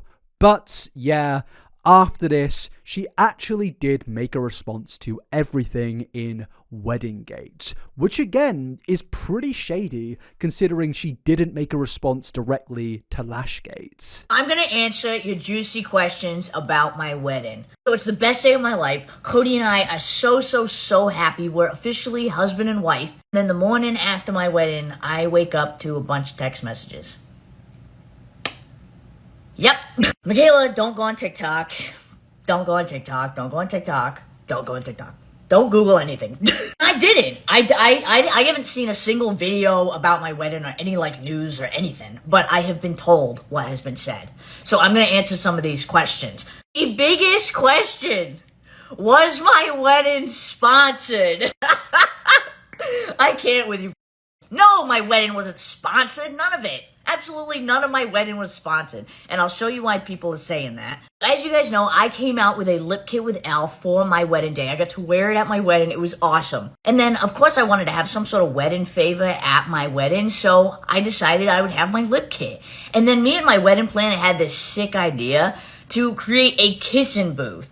And it's basically this really cool photo moment. You can go up there with your partner, give him a kiss, and get a photo. This had nothing to do with e.l.f. I paid for this and the whole wedding myself, and I actually had to ask e.l.f. permission to put their logo on the kissing booth. I don't think you understand how much it means to me that I got to work with e.l.f., so of course I wanted to include them in my big day. And none of it was sponsored. Makeup is my life, and from the beginning of planning my wedding, I knew I wanted to have some sort of makeup moment. Plus, the lipstick is beautiful, so obviously I want everyone to have it. Next question. Did I uninvite family and friends so I could invite influencers? Oh, my wedding was 175 people. 10% of that was influencers. And the reason why it seemed like it was all influencers is because the only people posting on TikTok are influencers. So that's all you're gonna see. My grandma isn't making a TikTok about my wedding, okay? And if you're wondering about the friend that I chose not to invite, they're not my friend, and I'm sure you can see why. Next question, and I love this one. Did she have an accent at her wedding? Are you for real? I'm not answering that. Obviously, I have an accent. The things people care about, I just don't comprehend. This is a good one. Her wedding was a brand trip. What? That's probably the most outlandish one. You guys have to understand, influencers are just people, dude. Like, these are my coworkers that I've been getting to know and befriended over the last 3 years. I see them all the time at events. We talk every day. I've gotten close to a lot of influencers. So of course I wanted to have them at my wedding. And the reason a lot of them did get ready with me is because they're happy for me. They're excited for me. I get it. Influencers at my wedding weren't influencers. They were just my friends. Now, aside from the James Charles stuff, I feel like this is all a pretty valid response, to be honest with you. I feel like she pretty much addresses everything in a pretty concise way, where she just outright proves that, well, she hasn't done anything wrong here. Now, that doesn't change the fact that she invited James Charles to this wedding, but I think in terms of the context to why everyone else was really mad at her, she's, well, gotten out of controversy yet again. If there's anything we can take from Mikayla at this point, is she is quite good at navigating controversy, because we've seen in every single opportunity where she can, prove things wrong, she absolutely will. But when there's controversy that is absolutely blowing up in her face, she will just continue with her day, pretend it didn't happen, maybe make a snarky comment here and there, and it works. It has worked for years now. And honestly, as much as it is immoral, I think it is kind of impressive. But with that, we then need to move on from Weddinggate and move into the next controversy, which is self-tanning gate. Mikayla Nogueira puts a small business in $10,000 worth of debt. Well, that's basically the allegation we're going through, at least. According to this bloke Matthew right here, who made this claim in 2024. And this is all to do with self-tanning, yet again, more makeup promotion, and yeah, let's just get into the main allegation. Mikayla's lies have cost me $10,000. Yes, I am $10,000 in debt because of her lies. In October, I made a video asking Mikayla if there was any way she would review my small business. My business Illusion Bronze went viral last year, and in the video to Mikayla, I just explained, hey, there's this multi-million-dollar company who's sort of knocking off my idea, and I could really use your help. If you don't know, Illusion Bronze is the only custom self-tanner mixed for each individual client based off your eye color, hair color, and skin tone. I launched in January. This multi-million-dollar brand had a line of 4 shades coming out in April. After seeing I had gone viral with my concept, this brand put a quiz on their website asking people for their eye color, hair color, and skin tone, and they would suggest one of 4 colors. So it basically cheapened and simplified my idea, obviously because I have 125 customizable colors. I tried to convince myself that it was a coincidence, but there were a few girls who went viral from reviewing my product that were genuine, authentic reviews. And this multi-million-dollar brand went after them, paying them to do reviews of their brand and mention the things that were unique about my product, but instead say it about theirs. So imagine my surprise when 4 days after I asked Mikayla if she would review my small business, she reviews the specific line from the multi-million-dollar company who was knocking me off. Now keep in mind, when I asked her to review my product line and then she reviewed the competitor 4 days later, their line had been out for 6 months at this time. So I didn't believe it to be a coincidence. It's not that I was blaming her. I didn't think it was her fault. But I thought, wow, this company has already gone after the small influencers who blew up my brand and paid them. They must have seen my video to Mikayla and now paid her too. Now, honestly, I hadn't actually heard about this drama until I was doing the research for this video, and I'm quite confused about this starting point here. Because what he's saying here is he actually hadn't had any interaction with Mikayla before this point, and that is quite confusing. Now, for context, at this point of time, Mikayla Nogueira would do this thing where she'd get onto her TikTok and promote indie beauty products from small businesses, and basically she would look out for TikToks from small businesses being like, hey, Mikayla, promote our products if you can, please look into our products, and she sometimes would. And I guess that's the context of what's going on here. This person made a TikTok requesting for a makeup review, and yeah, I'm sure this guy has a great product, but honestly, I don't necessarily think that Mikayla owes him anything. I don't necessarily think that she needs to directly make a review on any indie makeup brand, no matter how small the business is. Now, from my own research, I've just looked into this as much as I can, and all I can really see is this started off with this guy thinking he would hopefully get a review from Mikayla because his TikTok did pretty well when promoting his product and asking for a review. But then this situation gets more confusing when Mikayla actually does get involved and directly messages this guy, and this is when Mikayla, in my opinion, starts to come at fault. They must have seen my video to Mikayla and now paid her too. This video I posted, wondering if it was a coincidence, garnered 4 million views. Mikayla DM'd me the next morning and said it was an absolute coincidence. It would never be my intention to hurt a small business. She said, I think I actually have your tanner. Regardless, when I get home, I will make my purchase and try your tanner ASAP.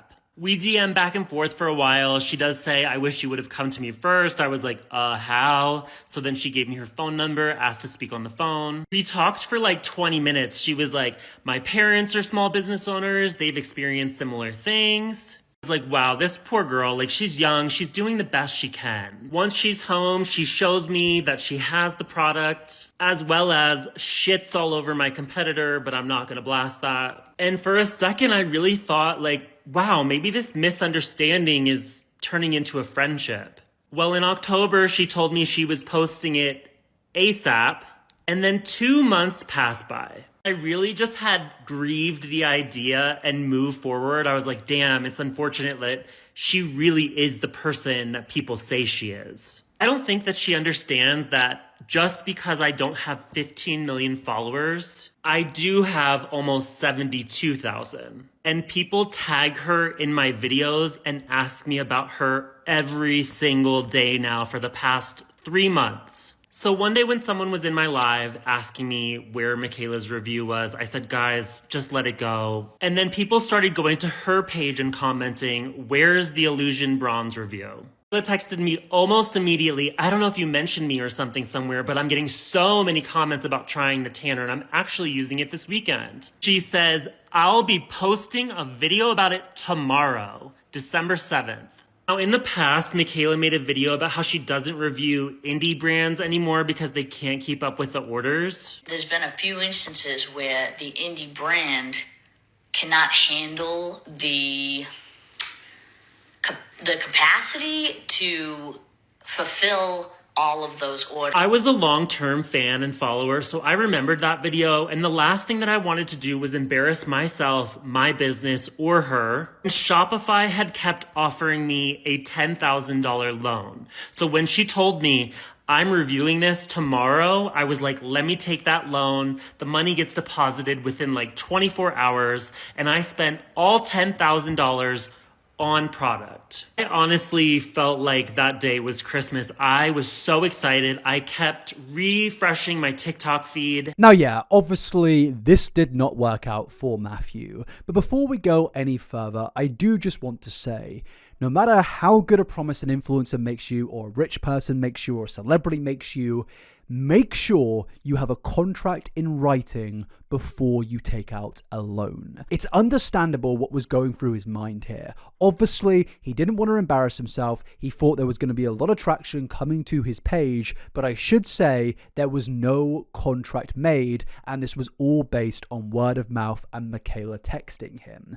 Now, obviously, I think Mikayla does need to take responsibility there. Whilst I think this guy probably shouldn't have taken a loan out because of what Mikayla said in a text message, I also think Mikayla needs to be aware that she has a massive platform. And when somebody who's such an important figure in the beauty community goes to a small beauty business and says, hey, I'm going to do a video promoting your product, well, as much as I say this guy should have not taken out a loan, I can understand that his brain would have been working in a way of he doesn't really know what's the best move here. If he doesn't take out the loan, she may make the video and he may embarrass himself and it may look bad in his business. But if he does take out the loan, then, you know, he could possibly make loads of money based on what's going on and his business could go viral.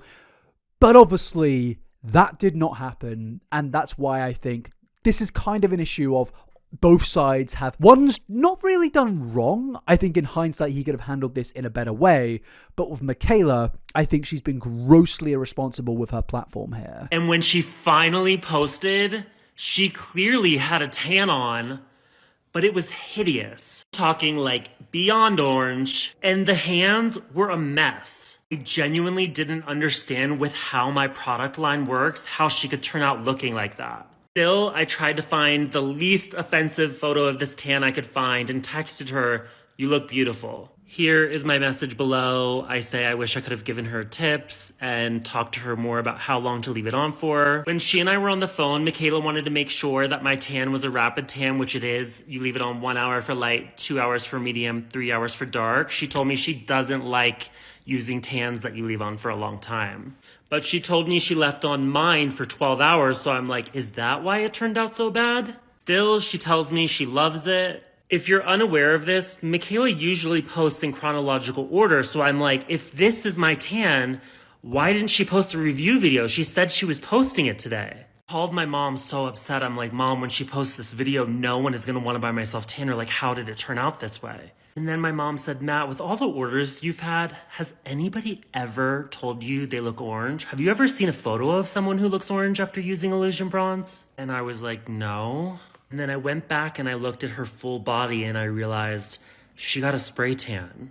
Not only did she lie when she said she was posting a review the next day, but she lied to me pretending she even used it at all. Like, why not just say I didn't get a chance to use it? Why are you saying I slept in it and I love it? Now, obviously, there are a lot of allegations to go through here. But firstly, we'll leave the spray tan allegations for later on because Mikayla does actually address that directly. But honestly, in regards to who is in the wrong here, as I said earlier, I think this is a bit of this guy in hindsight should have handled this situation better, but overall, Mikayla needs to realize that she is the biggest beauty influencer in the scene, especially at that moment of time, and people out there come to her for her word on these types of products. So if she is going to tell a small business that she's going to promote them, then naturally it will lead to things like a loan being taken out so they can build up their stock for the inevitable video. Now, obviously, some will say, well, there wasn't a contract in place. I mentioned that earlier.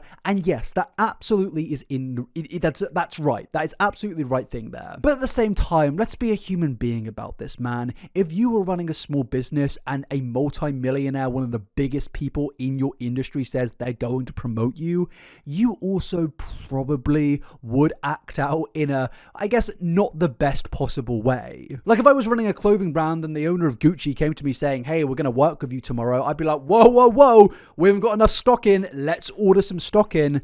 Even if, it wasn't direct, why would Gucci message me? If they weren't going to do it. That's such an iconic brand. And I know Mikayla Nogueira is not Gucci, but what I'm saying here is she's so huge, she's so popular. Why would she reach out to this person if she was not going to do it? Because surely it would look bad on her if she didn't promote this product, which it did. Because Mikayla never promoted this product, and it just makes me confused to why she reached out to him in the first place. Now, some will say Mikayla has basically hinted at this, that she was always actually going to promote him, but then he called her out, and because of that, she no longer wanted to promote him.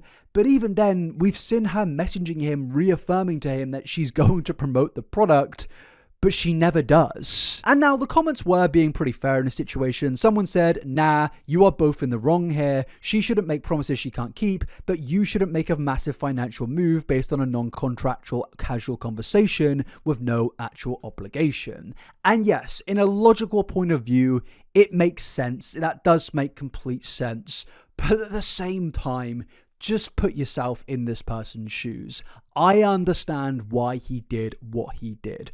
Obviously, I don't think Mikayla needs to take 100% responsibility for this person being $10,000 in debt, but I understand why he did what he did, and I think Mikayla is quite at fault for that. But Mikayla did eventually actually make a video response to everything going on here, and this video was actually taken down, which is a little bit confusing, because to be honest with you, I don't really think it is a bad response. I really like Matthew. Matthew's a really nice guy. I've had good conversations with him. But I find it really unfortunate that he decided to take this issue to TikTok and fabricate a lie in order to prove a point. Am I entirely wrong that I didn't review the Tana when I said I would? Yes. Did I mention to him that I didn't get to it? Yes. But still, nonetheless, I should have reviewed the Tana sooner. But to fabricate a lie that when I told him I used his Tana, he says I lied to him and used a spray tan. I've never gotten a spray tan in my life. I'd like to brief with that. Second of all, the reason that the tan appeared orange is the same reason I look kind of like really warm and orangey right now. The video has color grading on it. So if I take the color grading off of my video, let me show you what I look like. And this was just in a video of me showing my outfit. So if I did a video using the Tana, it wouldn't have color grading on it, but it was just a random video. So let me take the color grading off and show you what I actually look like. This is with the color grading off. Totally different. And yes, I have this Tana on, and I'm not orange at all. And I've never gotten a spray tan, and I didn't lie. Again, I am completely in the wrong because I should not have told Matthew, oh, I'll do it tomorrow, when tomorrow came and I couldn't do it. And I did tell him I wasn't able to get to it because I was in a rush. But I was going to get to it. I always get to it. It just sometimes takes a bit. Anyways, he messages me again around, New Year's and lets me know that he had purchased 10,000 units or $10,000 worth of Tana, which I did not advise him to do that. That is a business decision that he made. Fact of the matter is, I didn't get to it yet. That's it. If you look at my track record of Tana videos, making a Tana video is different than me sitting at my beauty desk. I do them like once or twice a year. And I don't tan often at all. Last year I tanned maybe 3-4 times. So I know that like 4 months has gone by since I said I would do the review. But I just don't tan a lot and I don't make tanning videos a lot. He cannot rely on me for the success of his brand. He just can't. I don't know what to do in this situation, but I am sorry. Now, yeah, I do feel like this clears up quite a lot, to be honest with you, and I don't really know why this was taken down. She did delete this, as I said previously. Overall, I think this is a pretty decent response. She does own up and take some level of accountability here, whilst also disproving some supposed lies made about her, which also were pretty unneeded in this situation. But at the same time, I kind of, again, from a human perspective, get why Matthew said the things that he said. He was probably under a lot of pressure, in debt, had a lot of commenters coming his way, backing him up, pushing him on. I kind of get why it would lead to that, not justifying it, just kind of explaining it. But also, I should just say again, I don't even know why Mikayla responded to him in the first place. None of these people have the right to demand a Mikayla Nogueira review. That is a fact. Just because you're a small business doesn't mean you're entitled to the multimillionaire promoting you a million times or promoting you even once, you know? That's just not how the world works. But the fact is, Mikayla did reach out, and I really don't know why. Maybe she was always going to do a review, and maybe she just didn't because of the controversy and she was mad at him for calling him out. But again, we've seen she did eventually go on to say she was still going to post one no matter what, and nothing happened. So yeah, as much as I want to be like understanding to Mikayla here, she again hasn't really helped herself, especially with seeming out of touch once again. Because what this shows is Mikayla not understanding why a small business would act in the way that Matthew did. Obviously, he thought this was going to be a career-defining moment, and sadly, it wasn't. And yeah, Matthew did eventually put out another response to, well, Mikayla's response. Mikayla just posted a response to my TikTok. I want to be very clear about why I made the decision to post that video. The day before yesterday, my followers were commenting on one of Mikayla's videos about her reviewing Illusion Bronze. And Mikayla made the decision to respond to them and say things like no and shut up, and proceeded to block a lot of people that are following me. That really triggered me because 2 weeks ago was when I told Mikayla that I had spent $10,000 on product. No, Mikayla did not tell me to spend $10,000 on product, but her knowing that I had just spent all that money on product, why is she responding to people in her comment section saying things like no and shut up and blocking them? So Mikayla, that is why I posted that video. I really like Matthew. Matthew's a really nice guy. I've had good conversations with him. But I find it really unfortunate that he decided to take this issue to TikTok and fabricate a lie in order to prove a point. Am I entirely wrong that I didn't review the Tana when I said I would? Yes. Did I mention to him that I didn't get to it? Yes. But still, nonetheless, I should have reviewed the Tana sooner. But to fabricate a lie that when I told him I used his Tana, he says I lied to him and used a spray tan.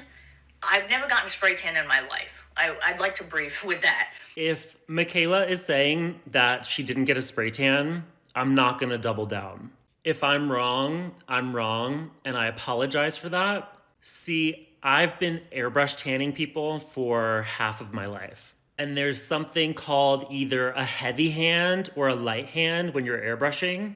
And when somebody has a heavy hand, it's usually a bad spray tan or somebody inexperienced. They'll start out on one part of the arm, the higher part light, and then it gets really heavy as they pull down. And as somebody who's spray tanned a lot of people, that's what it appeared like to me.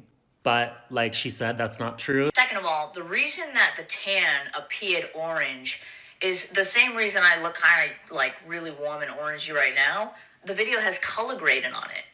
So if I take the color grading off of my video, let me show you what I look like. And this was just in a video of me showing my outfit. So if I did a video using the Tana, it wouldn't have color grading on it, but it was just a random video. So let me take the color grading off and show you what I actually look like. This is with the color grading off. Totally different. And yes, I have this Orange. Tana on, and I'm not orange at all. And I've never gotten a spray tan, and I didn't lie. Again, I am completely in the wrong because I should not have told Matthew, oh, I'll do it tomorrow, when tomorrow came and I couldn't do it. And I did tell him I wasn't able to get to it because I was in a rush. But I was going to get to it. I always get to it. It just sometimes takes a bit. I just want to clarify again, when she told me she was posting it tomorrow, she did not the next day tell me, oh, I'm so sorry, I was so busy, I didn't get to it. She didn't tell me that until 3 weeks later when I contacted her and said, hey, you said you were posting this the next day, I bought all this product. Then she said, oh, I'm sorry, I was too busy, I didn't get to it. Anyways, he messages me again around, New Year's, and lets me know that he had purchased 10,000 units or $10,000 worth of tanner, which I did not advise him to do that. That is a business decision that he made. Mikayla did not advise me to do that, and I 100% did that on my own, and here is why. I used to review indie brands all the time. When I was making those indie brand review videos, 90 to 100% of the time, the product would sell out. There's been a few instances where the indie brand cannot handle the capacity to fulfill all of those orders.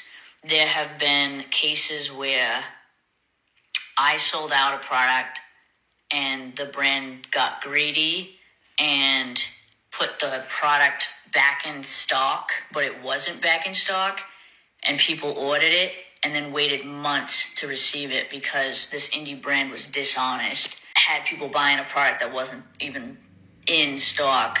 Does that video explain to you guys at all when she texted me on her own, out of the blue, hey, I'm posting a review tomorrow, that I would go and purchase a lot of product? Fact of the matter is, I didn't get to it yet. That's it.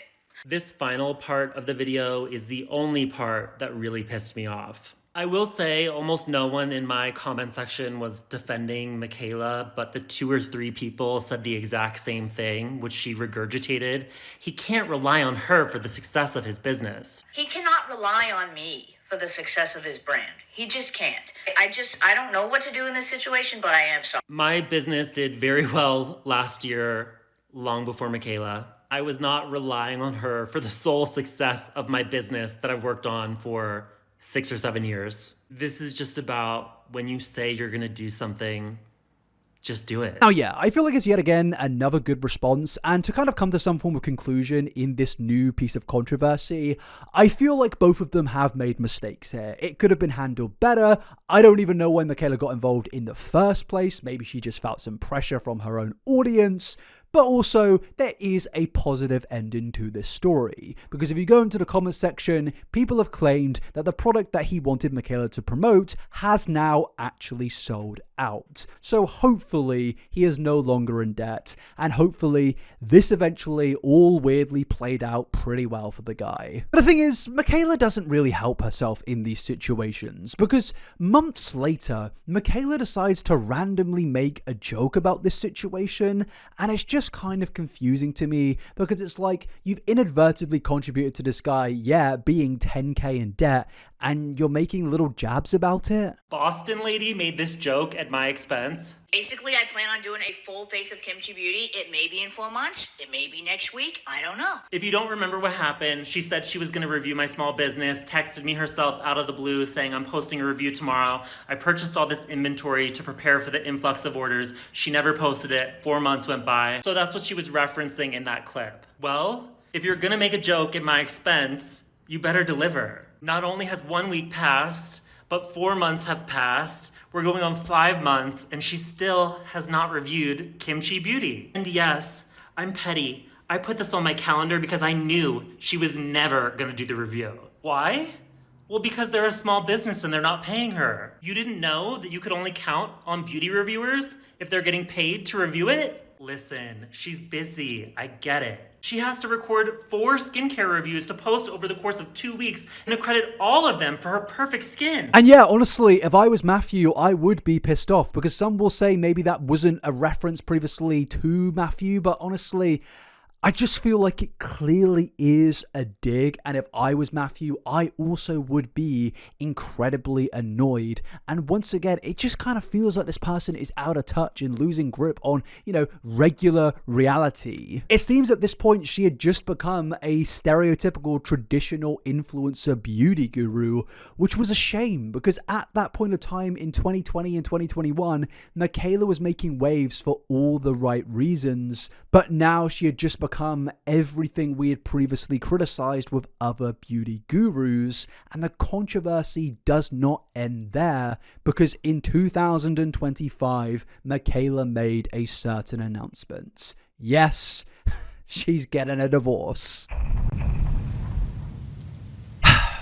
My friends, I'm sorry to tell you this, but after the beautiful wedding where a predator was invited, it's all gone wrong.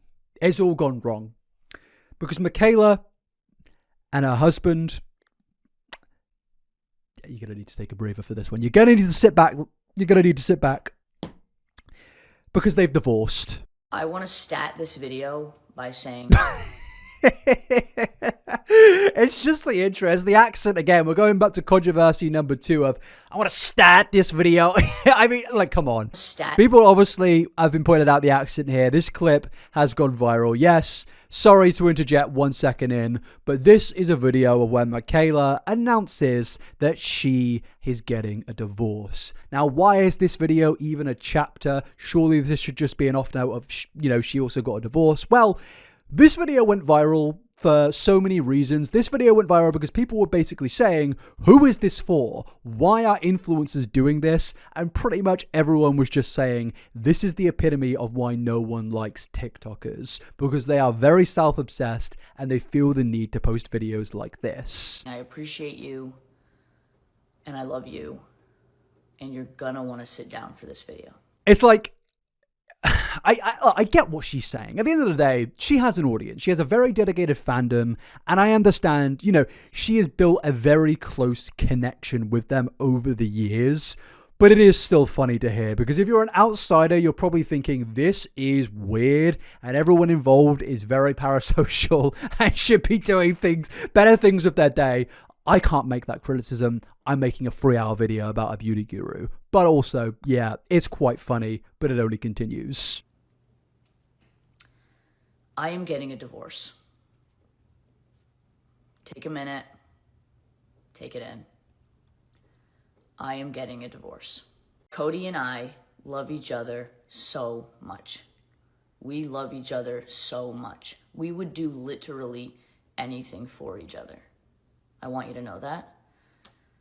I'm not going to be sharing any details whatsoever as to why Cody and I have made this decision. The main reason I am doing that is because I want to protect Cody. Cody deserves that. We both want to heal. Cody deserves to be happy. Cody deserves to be happy. So do I. This is an extremely shitty thing. No one gets married to get a divorce. Absolutely no one. But what I can tell you is that this is very amicable. We talk every day. He comes over for dinner. He sees the dogs. Cody and I were together for 5 years, married for 2. And they are some of the best memories of my life. Memories that I will cherish forever. Look, it is just sad. Like, it is. There's no real funny spin you can take on this after the first, 20 seconds of the video. At the end of the day, obviously, a divorce is never really going to be a positive thing. They usually do all stem from a place of negativity for the most part. And yeah, whilst I have been very critical of Mikayla throughout this video, I do feel bad for her. But I am just going to play the rest of the TikTok because, well, it's a big part of this chapter and I think it's important to get all of the context. And I do not regret a single thing, nor does Cody. I know there is going to be so much speculation as to why Cody and I are getting a divorce. But I want to guarantee you that no amount of speculation, no one claiming they know why we're getting a divorce, no video from a T page or a drama channel knows why Cody and I made this decision. The only people that know why Cody and I made this decision is Cody and I. I just want to make that very, very clear. And one thing I want to ask is Cody and I are in this together. And I see a lot of times when people get a divorce or separate, people try to pit people against each other, pick sides. I'm asking you not to do that. Cody and I are in this together. Please don't pull us apart. Second thing I'm going to ask is Cody and I have been very open about his struggles with addiction. And I'm going to ask you if you can please leave that out of the conversation. They are 2 separate things. It is had enough as it is to be an addict and to struggle to stay sober. What happens now? Well, the reason I'm pretty put together in this video is because we made this decision last year. And I've spent the last few months processing this, a lot of crying, a lot of talking to family, friends, therapy, everything you can think of to get to a place where I can make this video. Now I heal. I just want you to know that I appreciate the support that you have shown Cody and I over the last 5 years. You guys rooted for my relationship and my marriage so hard, and I appreciate it so much. Cody and I are both terrified. We're entering a completely new chapter of our lives, an unexpected chapter, and we're embracing it. And even if it's terrifying, it's exciting too. Listen, sometimes life has different plans for you. And Cody and I have both accepted that. So what happens now is nothing.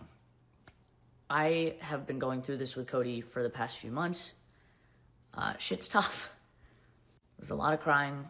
There's a lot of emotions. But I'm still going to show up every day. And I'm still going to do my cute little Valentine's Day videos I do every year. And nothing really changing on the work side. I'm still going to be creating my beauty content and my makeup content. But I just want you to know I'm still here. Anyways, hopefully I've said everything I wanted to say. And I appreciate the support. And again, please don't tear Cody and I apart, because that's not what we want.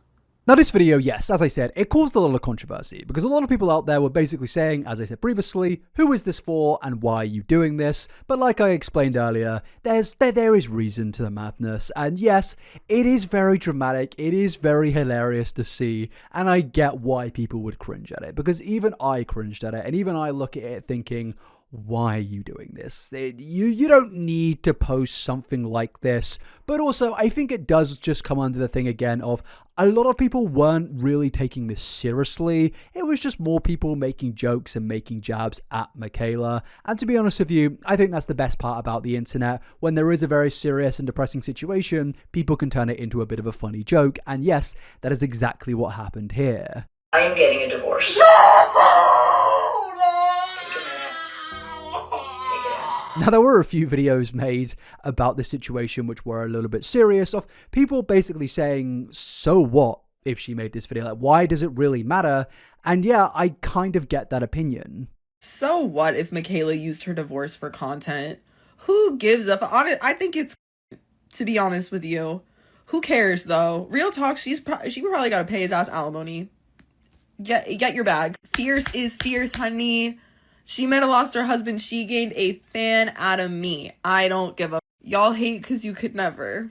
But try being an influencer for a day. Try it. Try being an influencer for a day. Now, yeah, honestly, I completely agree with what's being said here. If she wants to make content out of her own divorce, I don't think that's really harming anyone. And if anything, it makes a bit of a connection to her audience. It makes it more of a closer connection. And realistically, whilst I don't, care about the style of content and really care about Mikayla, I can see why people are interested in that and why they would be willing to watch videos like that without laughing and cringing. I'm struggling not to laugh and cringe because I think it is cringy and funny, but I think what this person is saying here is valid, Yeah, I think actually, getting mad at Mikayla for doing this is a bit silly, but Mikayla's strongest soldier himself decided to come out and defend her. And that makes me want to not defend her. The way that some of y'all speak about Mikayla Nogueira on this app is so weird. It's big fat loser energy. I gotta keep it real. I know the guy that was messaging 16-year-old boys isn't calling all of us weird. I know. I know that that's not you calling us all weird, giving weird... Shut up. Just shut up, man. Just shut the fuck up. You are so lucky that people don't care about predators. You're so lucky. Honestly, I don't know how you've gotten away with it, but the audacity and gall to get onto your channel, to your little TikTok page, to make your shitty little video, you are untalented, a loser, and I can't believe you still have this platform for being, slightly adequate at putting makeup on your face. Even then, there's plenty more talented influencers out there who are far better at makeup than James Charles, but he still has the gall to do this. I'm sorry, I am getting a little bit angry right now. Let's continue with what he's got to say. I don't know what it is. I don't know if it's the Boston accent, if people are still upset about mascara Lashgate from 3 years ago at this point, if it's the fact that she started off poor. It's kind of funny that he's trying to use her being poor in the past as a way to like excuse everything that she's done and the criticism directed towards her. It's like, James, she doesn't care about the poor people that bought her brands that she promoted by lying about them. I can get why people would still be annoyed about that because she never addressed it or said sorry. Like, yeah, it's 3 years ago, but you know what was also 3 years ago? You messaging children, son. Sorry. But it was about 4 years ago, 5 years ago. I mean, there's a lot of cases. Jimbo. We don't know when. And now has lost weight and gained money and is... Why has weight got anything to do with it? I mean, maybe you're saying people are jealous. I don't really know. I don't really care. You're weird. You're really weird. Successful, and people don't like the fact that the underdog is no longer the underdog. I don't know what it is that leads to such disgusting, vile comments and videos about her and her life, but it is bizarre. Everybody on this platform always says, I hate influencers that just make life seem so fun and easy. Like, we want real, we want honesty, we want the truth, we want the real tea of relationships and what life is actually like. And then as soon as people give it to you, you bitch and complain. You can tell he's so angry. He's got so much anger in his soul because he wants to talk about people like me, people like you that don't like him. And I honestly think this is his way of doing it. He's going to use Mikayla as like a vessel to vent his frustration at people that don't like certain influences. Isn't that not exactly what he's doing here? It's so pathetic. It's so utterly pathetic. And we're not even halfway through. This is becoming a James Charles video randomly. And rip them apart because your lives are so goddamn boring that you feel the need to give your 2 cents on somebody else's. If she had sent me that divorce video ahead of time, I'm going to keep it real. I probably would have said, sister, I think we should cut out you're going to want to sit down for this line. I can agree that it is a little corny to somebody that is not a fan of her. Maybe you were already sitting down and you didn't react in any sort of way. That's fine. The video probably wasn't for you. The video was for her audience because it was shocking to a lot of them. Just because you might not like her does not change the fact that 15 million people do. The thing is, I actually agree with everything that he just said there, but I don't like him. So I completely disagree. Does not change the fact that 15... 15! That is a number that James Charles has a lot of recollection. Why are you trying not to laugh? It's just a number. I'm not saying anything. Allegedly. Even outside of those followers, you're all making videos making fun of that you're going to want to sit down for this line as if nobody cares about Mikayla and her divorce, yet here everybody is making content speculating about it. You do care. You're proving her point. I remember the video that Mikayla made getting ready for this first date with Cody. She shared every aspect of her relationship online. I got the pleasure of attending the wedding. It was beautiful. One of my favorite trips I have ever been on to Newport, Rhode Island. I never will forget about that trip. It was so great. She shared about their journey together dealing with Cody's substance problems. She has made videos about her self-esteem problems and her weight loss journey. And she's gotten online crying and said, I feel ugly today. I know that I'm not the typical beauty standard for women and I don't know what to do about that. And it makes me feel insecure. Like, what more do you people want? You to delete your social media accounts and maybe Lashgate to actually be addressed and maybe a bunch of other things to be addressed that we're going to get into after this chapter. Maybe I just don't want you to have a social media account. Maybe I want the police to actually do an investigation into you. Maybe that's what I want because that is what I want. I don't even care about this Mikayla thing right now. I just want you off social media because I think you're a danger to society, to be honest with you. The idea of leaving a nasty comment or making a video making fun of somebody for going through what I can only imagine is one of the worst, most heartbreaking, devastating experiences that somebody could ever have. I actually think something more devastating is when a child has an adult influencer message them in the way that, oh yeah, you did. I think that's more devastating. Sorry, just making comparisons here. Just making comparisons. Somebody that they thought was the love of their life not working out for whatever reason. I don't know, and neither do any of you because you don't need to know. It's none of your goddamn business. But she chose to share it because she shares a lot of her life online because you people ask for it. If you don't like somebody, if you don't like their content, if something that they do annoys you, that's fine. You have every right to not enjoy somebody. I know that I'm not everybody's cup of tea.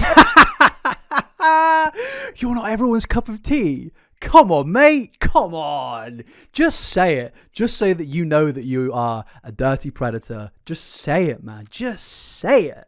He's so angry. He's so angry. There's so many things this guy wants to say, and he knows that he can't say anything about it. It is absolutely hilarious. And now maybe this is why Mikayla has kept him as a friend over these years, despite everything that everybody knows about James Charles. Maybe it's because she knows he will defend her no matter what. Absolutely no matter what. And by the way, I actually, as I said, agree with what he's saying about the wedding here, but it's clear they have such a strong friendship. And I think it's because James knows that he's not got a lot of friends in this world. So somebody like Mikayla, he's going to do everything to keep by his side. Every influencer cannot appeal to every single person. Just scroll past or block them. I love blocking people. I do it all day long. I will always have time to click the block button. I don't care.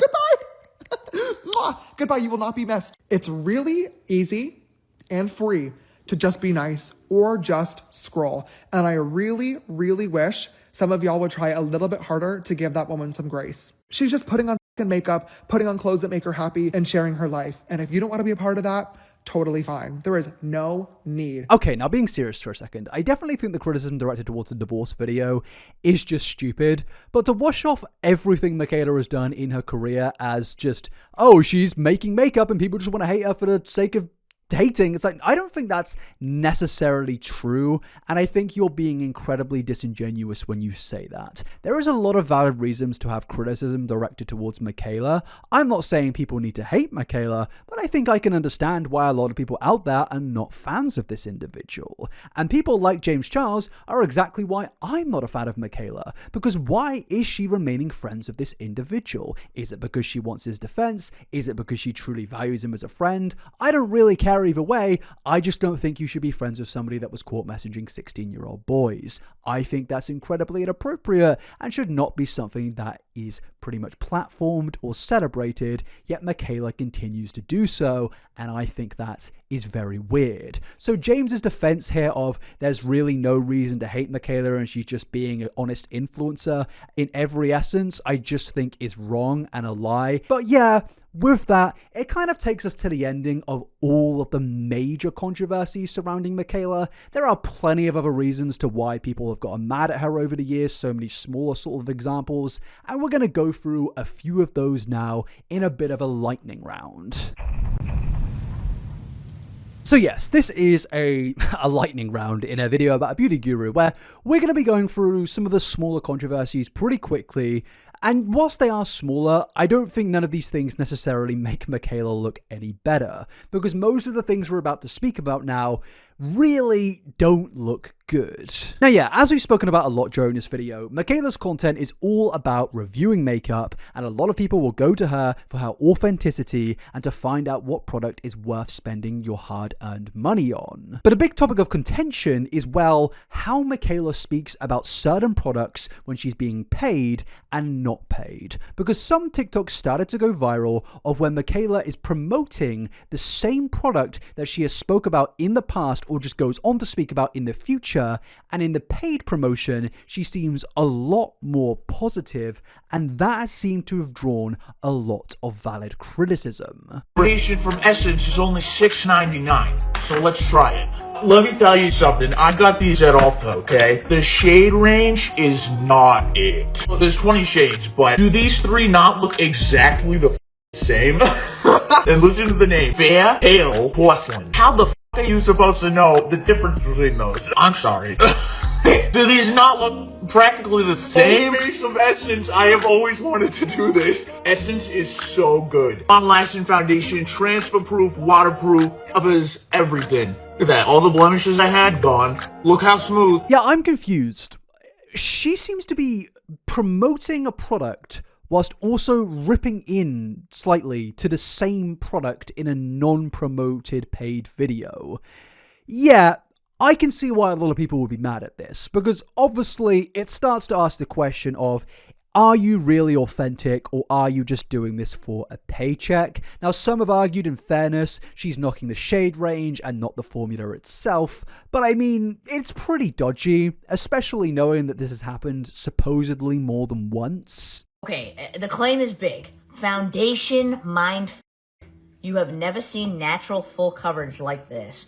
However, do I think you need to run out and get it? No, and the reason I say that is, well, I mean, it's up to you. If I had to choose between these two, I would choose this. And I say that because these are very similar in terms of the performance it's supposed to give. This is a little bit more hydrated, and I have really dry skin. So I'm gonna choose this because it's more nourishing. I just feel like my skin's kind of dull, but it's a pretty foundation, and I love the bottle. I'll use it again, but it's not my new favorite or anything like that. And it ain't on the wedding list. And we're gonna be the face of a KVD beauty campaign. Photo shoot is tomorrow. Well, this will give me a full coverage base, and a little goes a long way. See what I mean? I really want to. My face looks so freaking smooth, like I look like a doll, and that was the goal. My face looks so freaking smooth, like I look like a doll, and that was the goal. Yeah, I mean, there's no defending this whatsoever. Like, there is no way to look past what's going on here. It's pretty shameless, and I don't really know what's going through Mikayla's mind. I don't know if she forgot that, she's spoken about the product before. I don't really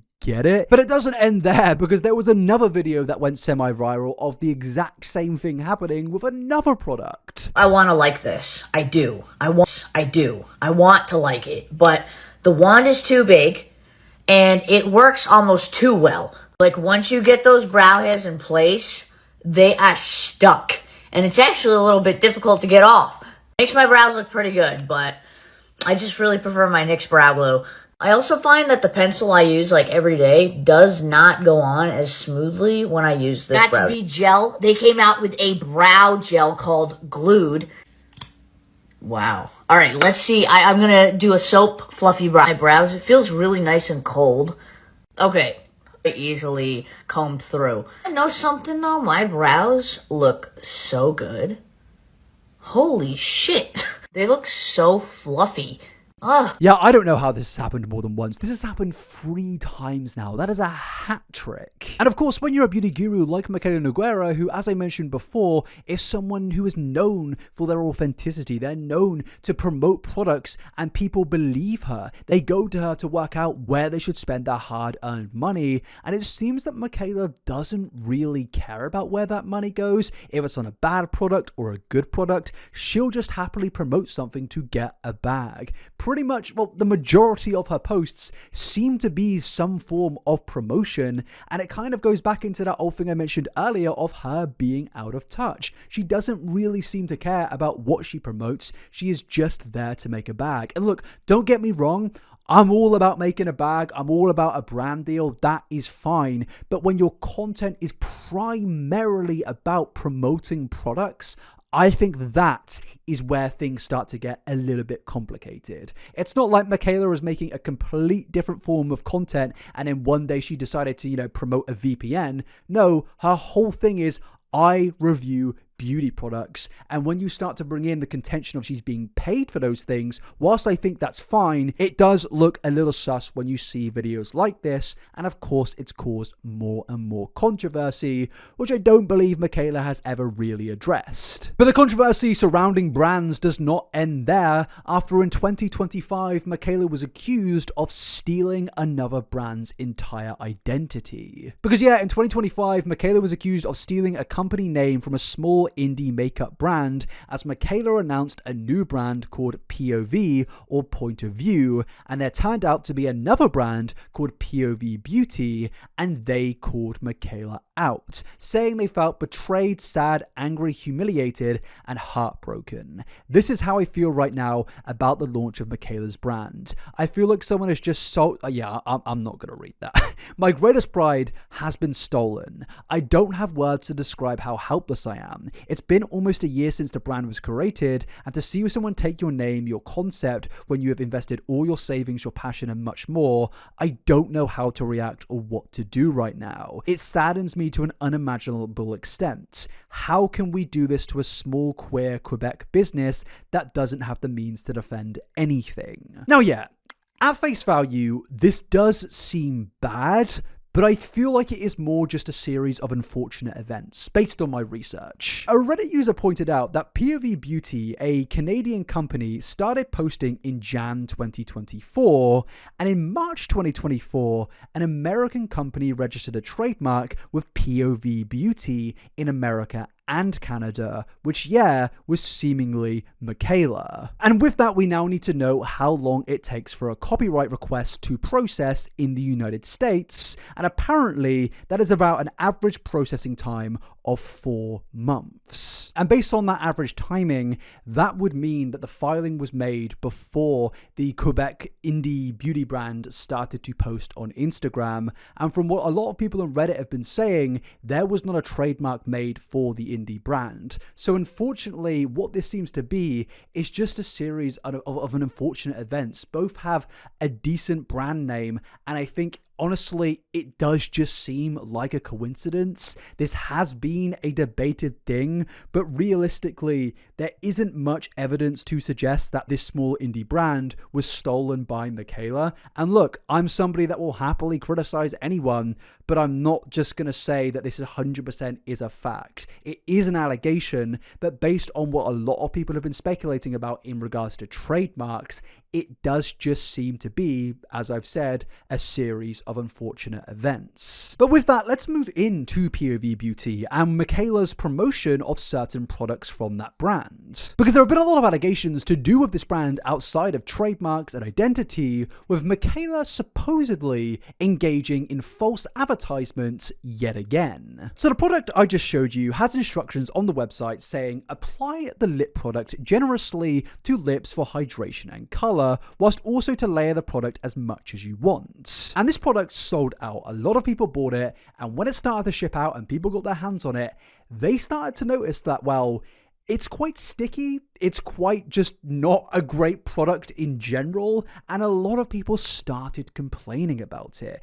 People really thought this advertisement of layering it as much as you possibly want was not actually good instructions, as the product became sticky and strings were forming and it just became a mess. And rather than take on the criticism and accept what's happened here and maybe just, make up for the mistake by changing the website and saying sorry, Mikayla just outright lied. All right, so what the way I wear it is what I'm going to show you now. This is how I wear it, and this is where it could get sticky icky, okay? I've really laid it on my lips now.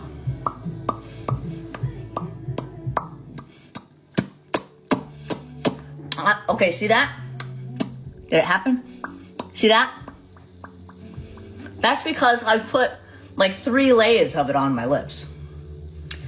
If you do that with any lip gloss, which I'm happy to show you, that's going to happen. So yeah, she's basically saying if you layer up with this, it's gonna get sticky. Which is really weird considering that her own website was basically saying that you can layer as much as you want with this product. This is false advertising, and the owner is lying about it. And now, based on my researcher's research, we've actually found out that the apply the product generously has been removed from the website, and now it says apply as needed and layer to create your perfect finish. So seemingly, yeah, Mikayla outright lied to us, and rather than admit to the lie and admit to everything going on and say sorry for it, she just sneakily removed this thing from her website and just replaced it with something different. It's incredibly sneaky, and it's just yet again another summary of this person losing touch with reality and in general becoming a very stereotypical beauty influencer who is unwilling to take any forms of criticism, even if it's just her fans who are saying, hey, this product is being falsely advertised. But the brand issues still don't end there.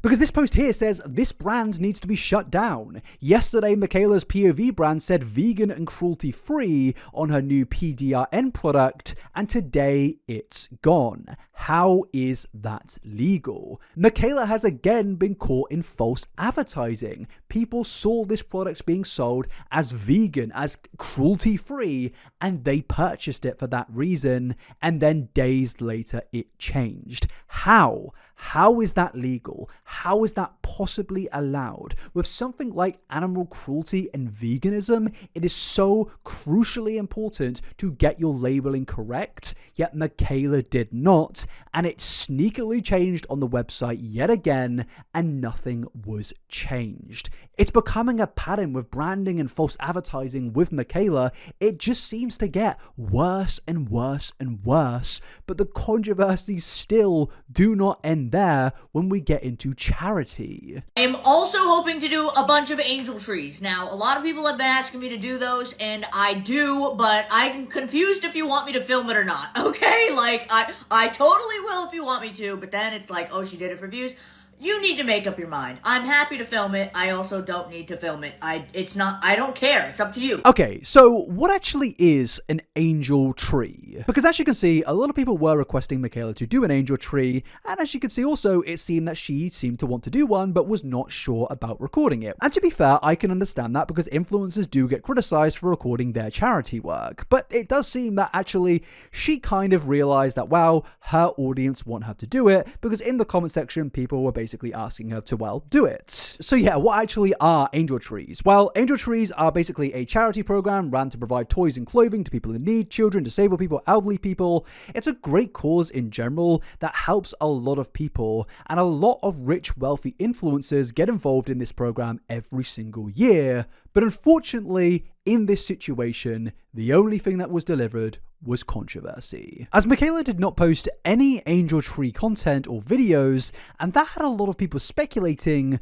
that she did not go through with it. But again, Mikayla has not helped herself here. Because after somebody said it was the last day for Angel Tree on December the 10th, Mikayla said, wait, what? It ended already? And honestly, I feel like this comment is hard to believe considering literally every single comment that she had was all about Angel Trees at that very moment of time. I remember seeing it last Christmas at the time of recording this video, and so many people out there were saying, hey, Mikayla, Angel Tree, Angel Tree. It was literally in all of our comment sections. People were really egging her on to go through with the whole angel tree thing. And because of this, a lot of people started to get the vibe that the only reason she spoke about the angel tree in the first place was to kind of bring in some good PR and, you know, say that, you know, maybe she's going to do it, maybe she won't do it. And I guess some people will just assume that she would do it. And because of that, it would bring some good PR. Because why would she say that she's going to do it or is considering to do it, knowing how tight-knit her audience is, knowing how well connected she is to her audience and how in some ways parasocial her audience are? Why would she say something like that and not go through with it? We've seen she's a rich millionaire. It would make no sense. And in some cases, it led to Mikayla getting defensive when somebody said, did you do Angel Tree? And she replies, did you? And they say, I was able to save enough to do too. I was so excited. So what about you? And Mikayla responds with, didn't happen if there's no video. I mean, I would understand the passive aggressiveness there if they directly accused you of lying or faking or just not doing it in general. But I simply just asked you a question. The passive aggressiveness really does not help Mikayla's case here, because why would you not just answer the question? If you've done it, say you've done it. If you've not done it, just say that you haven't done it. The vagueness, the passive aggressiveness had a lot of people out there thinking that, oh, she has seemingly either lied or is just trying to hide the fact that she had not done this despite saying that she is thinking about doing it. And look, whilst this isn't really the biggest controversy, I feel like a lot of people out there were just more frustrated with the passive-aggressive responses that she was giving out here. Because we've seen it time and time again that Mikayla will give good responses when she actually can prove things wrong, but when she seems to do something wrong and there's no real way out of it, she'll either ignore it or just be snarky and passive-aggressive about it at some point in the future, and here we just had her directly being passive-aggressive. And this sort of behavior really just doesn't help her case with why so many people don't like her. Now, I should just say, this story did get a positive ending, but it does just confuse me with the handling here of why would you say the things that you just said or not even answer the questions when she actually has donated to charity. Because yes, she did respond to the situation in a video about halfway through it, where she addresses the situation by saying that, well, she hasn't done the Angel Tree thing yet, but instead she has donated $25,000 to charity, which obviously is a wonderful thing. Also, for those asking about the Angel Tree, I don't know what the hell's going on in my comment section, but I always plan to do it on December 14th because I'm getting together with my college friends that day, and that's the day we're gonna do it. It does say it ends on the 15th, so that's what I plan to do. Now, if it does end earlier than I thought, and I'm not able to do it on Sunday, I've donated $25,000 to the Salvation Army, and that will do a lot faster than I can do going to Walmart and buying Angel Tree stuff. But I'm still going to attempt to do it if they have it. But I just want you to know, I donated $25,000 to the Salvation Army. You can go on my Instagram. I posted the receipt. But I'm sorry that people are mad that I didn't do it on the timeline that is good for you. And my comment about it's not real if you didn't film it was sarcasm. Because that's what you're telling me to do. Now look, I'm glad that she's donated to charity. I think it's a wonderful thing and I will not take that away from her. But I'm just kind of confused to why she didn't just answer the question in the first place previously. Now maybe she was just frustrated at the fact that she does get in controversy so much. And maybe it is just a thing of she's tired of people speculating. But I don't think she really helps herself. In so many situations where she doesn't correctly address things or just ignores things, of course that's going to lead to a dislike train against her. Of course that's going to lead to speculation because more and more people do not like her due to her own actions. I feel like if Mikayla Nogueira actually took more responsibility for some of the things that she's done wrong, this sort of thing would not happen. Overall, I'm glad that she did give money to charity, and that is a very commendable thing. I have not donated 25 grand to charity, and I think it is, a very positive end to that story. But overall, in this bonus round, yes, these have all been a lot of smaller stories, but I think it is a bit of a reflection on how Mikayla handles a lot of her situations. She really isn't the best at handling a situation where she's in the wrong, and it really does represent to me that as time has gone on, she's gotten more and more out of touch. And with that, let's finally get into the conclusion about everything we've gone through today. Because yes, finally, we've reached the ending. We've pretty much gone through every major topic now. So yes, the conclusion, what do I really think about all of this? Do I think Mikayla Nogueira or Nogueira is a supervillain? No, I don't think she's a supervillain. I just think she's another stereotypical beauty influencer who, yes, worked very, very hard to get where she is in life, but has slowly over time lost touch with that grounded reality that she once came from. She is now a rich millionaire who really is just willing to do anything she possibly can to make money. And look, it's a world where people need money. It's a world where making money is taught that that's the only main thing that we need to do in this world. Obviously, I don't agree with that, but it's clear that that is Mikayla's life goal, to make as much money as possible, and in that process, she has lost the trust of a lot of fans over the years, where people seemingly have not forgiven her for things that she has refused to address, whilst also giving snarky comments here and there about said things. I do think in some cases Mikayla is over-criticized, and funnily enough, James Charles was one of the people to actually point that out. I think that Mikayla, in a lot of situations, does just breathe and people are wanting to criticize her, but unfortunately I think that does come from her own actions in the past of not responding to situations, to treating situations in the worst possible way, and I think naturally because of that it does kind of build an audience of people that do just want to criticize you no matter what you do. But to be fair, I'm not a fan of this person, and that does come down to their affiliation with James Charles. I don't know how this person and how other influencers have gotten away with being friends with James, but they seemingly just don't seem to care about any of that stuff. And to me personally, that's just sickening. That knowing everything we know, I cannot believe James Charles is still affiliated with these massive influencers. So yeah, in conclusion, whilst I say I don't think this person is a supervillain, I definitely am not a fan of them. I think overall, this has been a lesser serious video than usual. Usually my 3-hour videos are about much more serious things. This was just a bit of an investigation deep dive into everything, and I hope it's given you an understanding on who Mikayla is and why she's so controversial. I'm not necessarily saying you need to agree with me, but this video is more here to build a timeline to help people understand and help myself understand what is really going on in the world of Mikayla Nogueira. But with that, thank you very much for watching. I'll see you in the next video. And yeah, please let me know your thoughts down below. Please like this video and please subscribe. And also, please share this video because this video took a lot of research and effort. So yeah, please do me a big favor on that end. Thank you very much. I'll see you in the next one. Peace out, everybody. Bye-bye.